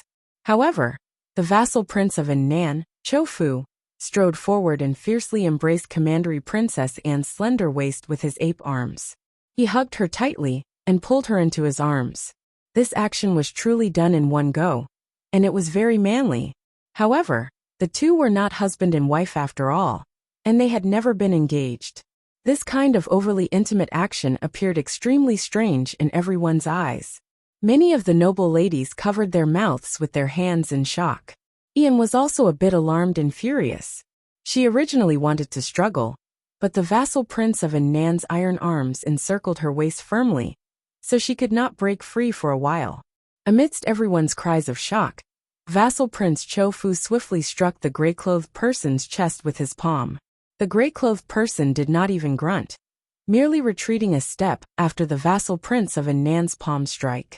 In the span of a breath, the person charged forward fearlessly, looking as if he was going to kill commandery princess Ian with a single strike. Ian's cultivation was not high to begin with, so she had yet to recover her wits from this sudden assassination. She reflexively shrunk into the vassal prince of Nan's embrace, her fair and petite hands clutching the lapels of his robes tightly. The gray-clothed person and his three subordinates had cornered the vassal prince of Nan inside their encirclement and attacked the vassal prince simultaneously. However, the vassal prince of divine courage hugged commandery princess Anne's waist with one hand as he moved back and forth inside the encirclement to fend off those people's attacks, occasionally swinging his sword in retaliation. Meanwhile, Arbor's group was standing far away from them. When the gray-clothed assassin swiftly appeared on the scene with several people, Arbor's group's first reaction was quite laughable. That was, they scrambled to put away the grill, plates, and meat, moving them back to prevent the dust from the fight from contaminating the food. That was why everyone was expressionless when they saw the vassal prince saving the damsel in distress. After moving the food and utensils to a safe distance, everyone sat down on the lawn and continued to drink tea and eat meat calmly. After the vassal prince of Nan stabbed that gray-clothed person with his backhand, the gray-clothed person quickly waved his hand and left swiftly with the assassins. Everything happened so quickly that it didn't even take 5 minutes to finish a cup of tea. Duan Yu shook his head speechlessly. "Your acting is too fake." With this bunch of people's intelligence and their fake acting, they simply couldn't fool Duan Yu, Situ Yi, and the others. Prince Emo smiled and said, "It's fine. Just treat it as an after-dinner entertainment." "What entertainment? I don't understand." Liang Qingqing didn't have many tricks up her sleeve. She didn't know what these people were talking about. He only knew that the people in the imperial court were very calculative. Arbor creased his brows. After glancing at Ian and the vassal prince of Nan, he retracted his gaze and told Liang Qingqing, "Ignore them. A bunch of clowns." In order to win the beauty's favor, the vassal prince of Nan actually arranged such a baffling scene of a hero saving the beauty. It was really hard for people to have a good impression of him. On the other end, after the vassal prince of Nan soothed the frightened commandery princess Ian gently, the farce finally came to an abrupt end. The vassal prince of Nan volunteered to escort commandery princess Ian back to the palace. However, commandery princess Ian's gaze kept drifting toward Arbor's side, gazing at the crown prince in a daze through the crowd.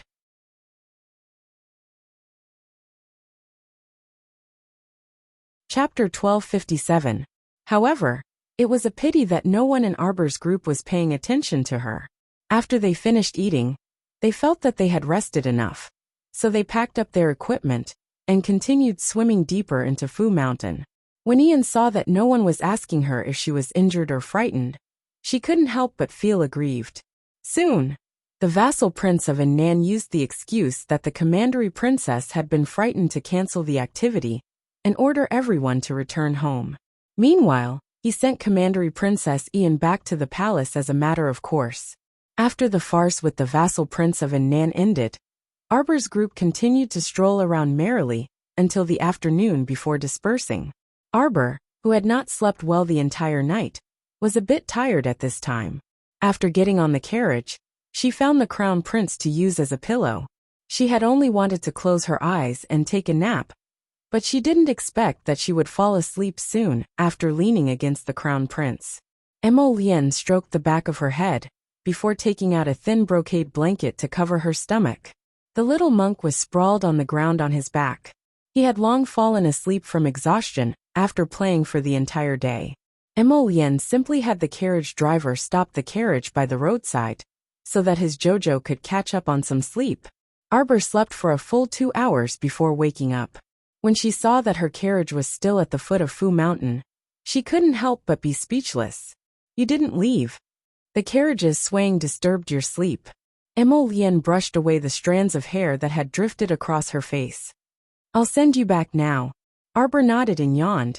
When she turned around and saw the little monk sleeping soundly with his limbs spread out, she couldn't help but find it amusing. This little fellow had also tired himself out for the entire day, so she would just let him sleep a bit more. The carriage driver exhaled before driving the carriage away from Fu Mountain and into the city. Emo Lien took out the tea and snacks that he had prepared beforehand from the carriage compartment and fed his wifey for a while. Arbor seemed to have thought of something, and she couldn't help but ask curiously, Emo Lien, why do you think that vassal prince of Nan did that? He wants to marry Commandery Princess Ian as his wife? He likes her? Emo Lien couldn't help but laugh. What's there to like or dislike between them? At most it's about benefits. The little guy curled his lips and was about to take a sip of tea when he suddenly felt the carriage stop. She almost spilled the tea that was about to reach her mouth. The crown prince's eyes were sharp, and his hands were fast. He hurriedly grabbed her small hand and helped her stabilize her body. What happened? The coachman's driving skills were quite good. He wasn't usually so reckless, driving the carriage so bumpy.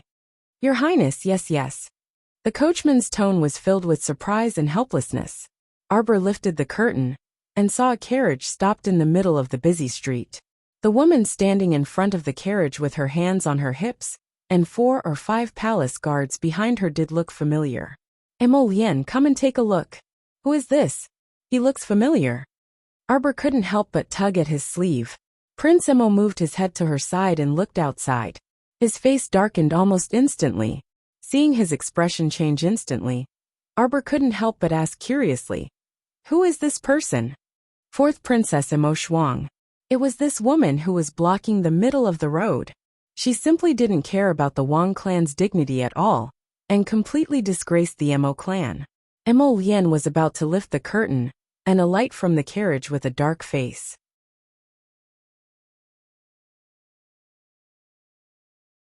Chapter 1258.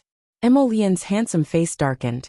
Just as he was about to get off the carriage and berate her to stop, he heard the 4th Princess Emo Shuang abruptly shout, "Do it!" 4 to 5 guards in the procession surged forward, trying to break through the carriage in the middle of the road. The passers-by hurriedly moved aside, all of them looking at that woman strangely. Arbor leaned against the carriage window, watching with great interest. From time to time, he would tug at Emo Lien's sleeve and ask, Emo Lien, guess what's inside that carriage? Prince Mo's expression already couldn't be any darker. He practically didn't need to guess to know what this 4th Princess Emo Shuang was blindly excited about. There had to be a peerlessly handsome man inside this carriage. Otherwise, she wouldn't have spent so much effort, blocking the road to rob someone, and also trying to break the carriage, that because the 4th Princess Emo Shuang was completely uninterested in anything other than handsome men. Her greatest hobby in this life was to collect all kinds of handsome men. It would be best if she could bring all of them back to her princess residence to raise. If it weren't for the great king fiercely cutting her monthly allowance, this fellow reckoned that her princess residence would soon be unable to accommodate any handsome men. Everyone knew that this was definitely an oddity in the Emo Kingdom capital. This princess's strange anecdotes could go on for 3 days and 2 nights without stopping. At this time, seeing that she had blocked a carriage, and was in a deadlock with the other party. Several commoners who recognized the princess all stopped in their tracks and looked over curiously. However, they were well aware that this princess's temperament wasn't very good, so they couldn't help but provoke this fellow. Everyone only silently hid in a corner to watch the show. Before long, they saw the carriage wall being pulled open with a bang, and a figure flew out with a whoosh. His feet tapped lightly on a stall, and he was already rapidly flying in Arbor's direction. Wow! The crowd of onlookers all revealed expressions of as expected of a handsome man, and swept disdainfully at the fourth Princess Emo Shuang. Heavens, sure enough, Princess Emo Shuang was snatching handsome men on the streets again. This temperament of hers probably wouldn't change even if she died. Arbor was leaning against the window of the carriage, watching the show. Suddenly, the carriage stopped in the middle of the road, was pulled apart, and a person flew out from it. She glanced around and couldn't help but be stunned. Wasn't this the Qin estate's Grand Duke Ziqin Xian? Emo Lien is the Qin family's first Qin. I saw it. Emo Lien's handsome face was dark, and he was so angry that he didn't want to talk. He raised his hand and hugged Arbor. Dong! His carriage was kicked from the outside, and a figure rushed into the carriage in a panic. When he saw Arbor, his eyes suddenly lit up. The moment she opened her mouth, she screamed in panic. Jojo, save me! His figure flashed and pounced toward Arbor in the carriage. Scram! Prince Emo kicked out without hesitation, aiming for the man's face. Eldest Qin quickly dodged to the side, rolling and crawling into the carriage, hiding behind Arbor. Jojo, save me! Before Xiaomu could speak, she heard the carriage driver's blood-curdling scream from outside. Then, the carriage curtains were forcefully torn apart, and a woman fiercely jumped into their carriage. She didn't even see who was inside the carriage before she angrily rebuked. Where did this little witch come from? Get out of the way! Impudent! Emo Lien was furious and coldly rebuked her. Fourth Princess Emo Shuang instinctively shuddered, but when she saw the crown prince sitting in the carriage, her pretty face instantly turned pale. Today was over. Sleep was over.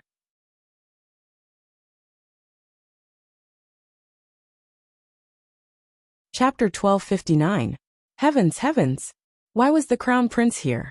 Emo Shuang covered her mouth with her hand and revealed a shocked expression. She then swept her gaze over Arbor and finally recognized him. It's you! That day, she had barged into her father's palace and begged him to grant her the eldest young master. At that time, her father had been imprisoned by the demon law in the main hall because of this damned crown princess.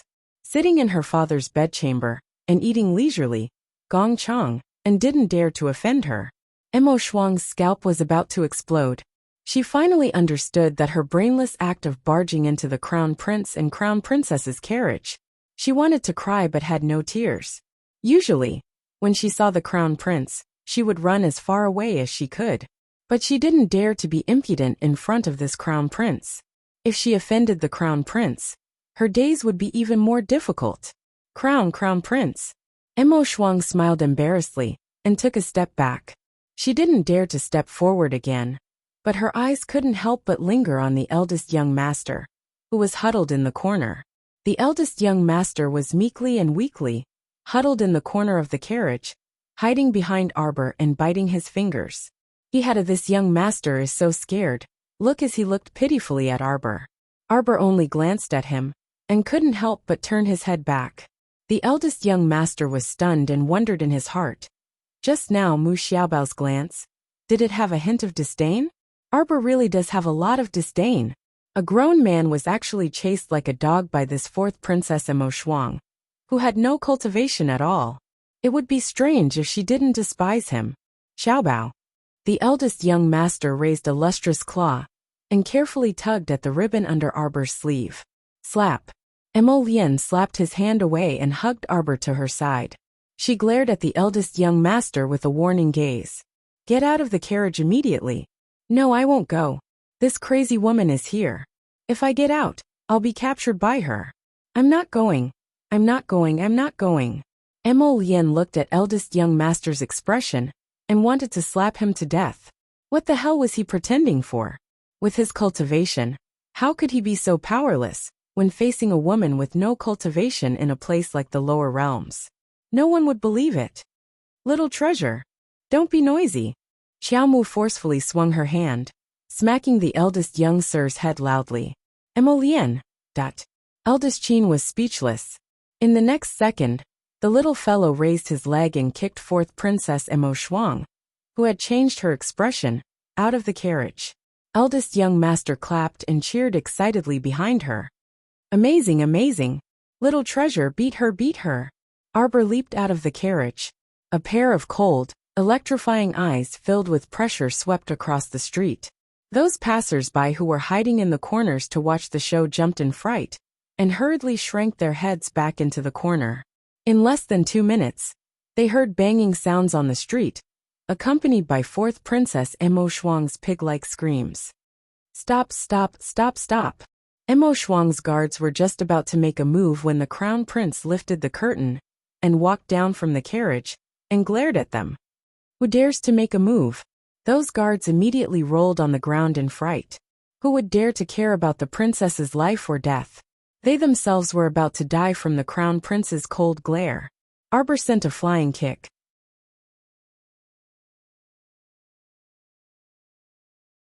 Chapter 1260. Fourth Princess Emo Shuang screamed in horror, her eyes bulging out of their sockets. In the next second, the crown prince consort kicked the large plate in the face. It flew out with a whoosh and smashed fiercely into a nearby stall. With a loud bang, the auntie who was watching the commotion from under the stall was scared out of her wits, and she scrambled out from behind the stall. Turning back, the auntie looked at the fourth princess, who was sprawled on the ground, with fear in her eyes. Fuck, this is too tragic. Fourth princess's nose was bleeding profusely, and her eyes were swollen from that icy stoic little girl's slaps, looking like 2 walnuts hanging from her eye bags. She looked as wretched as one could imagine. Arbor pattered over to fourth Princess Emo Shuang. The fourth princess was so frightened that she retreated backwards. Her eyes were filled with fear and she subconsciously covered her face with her hands, shaking them and screaming. Stop hitting me!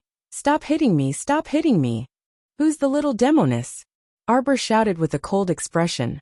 Not to mention fourth Princess Emo Shuang's stupefied expression. Even Emolien, who was walking over in the carriage, couldn't help but face-bomb. Speak. Who is? Fourth princess swallowed her saliva while trembling. Looking at the little girl's stoic face, she replied wittily. Me me me me. Uft. Eldest young master leaned against the carriage with one leg slightly bent. He propped his chin on his hand and shook his head repeatedly with a sigh. So worrisome. After all this time, it turned out that little treasure, this child, had hit her because someone had called her little demoness. To think that he had naively thought that our dear little treasure had finally been enlightened and would fly into a rage over a handsome man. Arbor swept a glance at fourth princess. Why did you barge into someone else's carriage? Mimi. Fourth princess looked at the little girl stupefied. Speak. Arbor shouted angrily. The audience. Why did they have the urge to laugh? Did they even need to freaking speak? How bad was this little girl's eyesight to not see that fourth princess had charged into her family's carriage to capture the handsome eldest young master of the Qin estate, robbing people in broad daylight. Do I look like I'm that easy to rob? Arbor raised his foot and pretended to kick him. The fourth princess hurriedly moved her buttocks backward, brushing against the ground as she stepped back. She stretched out her hands and waved them repeatedly. I wouldn't dare, I wouldn't dare. Don't hit me, I wouldn't dare.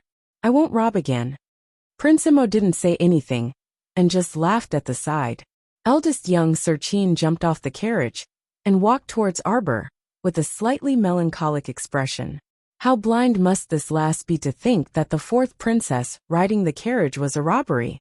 Arbor turned around and glared at him. Let's go. Eldest young master was speechless. Feeling wronged, the eldest young master pitifully looked at Arbor and said, Xiaobao, we've been together for many days. Can't you treat me a little better? Nonsense. Who is Xiaobao? Arbor's little face was cold as he said to the eldest son expressionlessly, I don't even know what you're talking about. Eldest young Sir Qin. Oh my, this damn lass. She was still trying to deceive him at this point. Now, Even that dumb woman Yang Fengyan knew that she was the Mu Xiaobao who had previously snuck into their Qin estate. This little fellow was so stubborn. Arbor swept a glance at him before turning to trot to the crown prince's side. I want to eat small wontons. You're tuning in to the Li Mei's Wuxia Whispers YouTube channel. We're so grateful for your support, and don't forget to subscribe to join us on this incredible journey through captivating stories.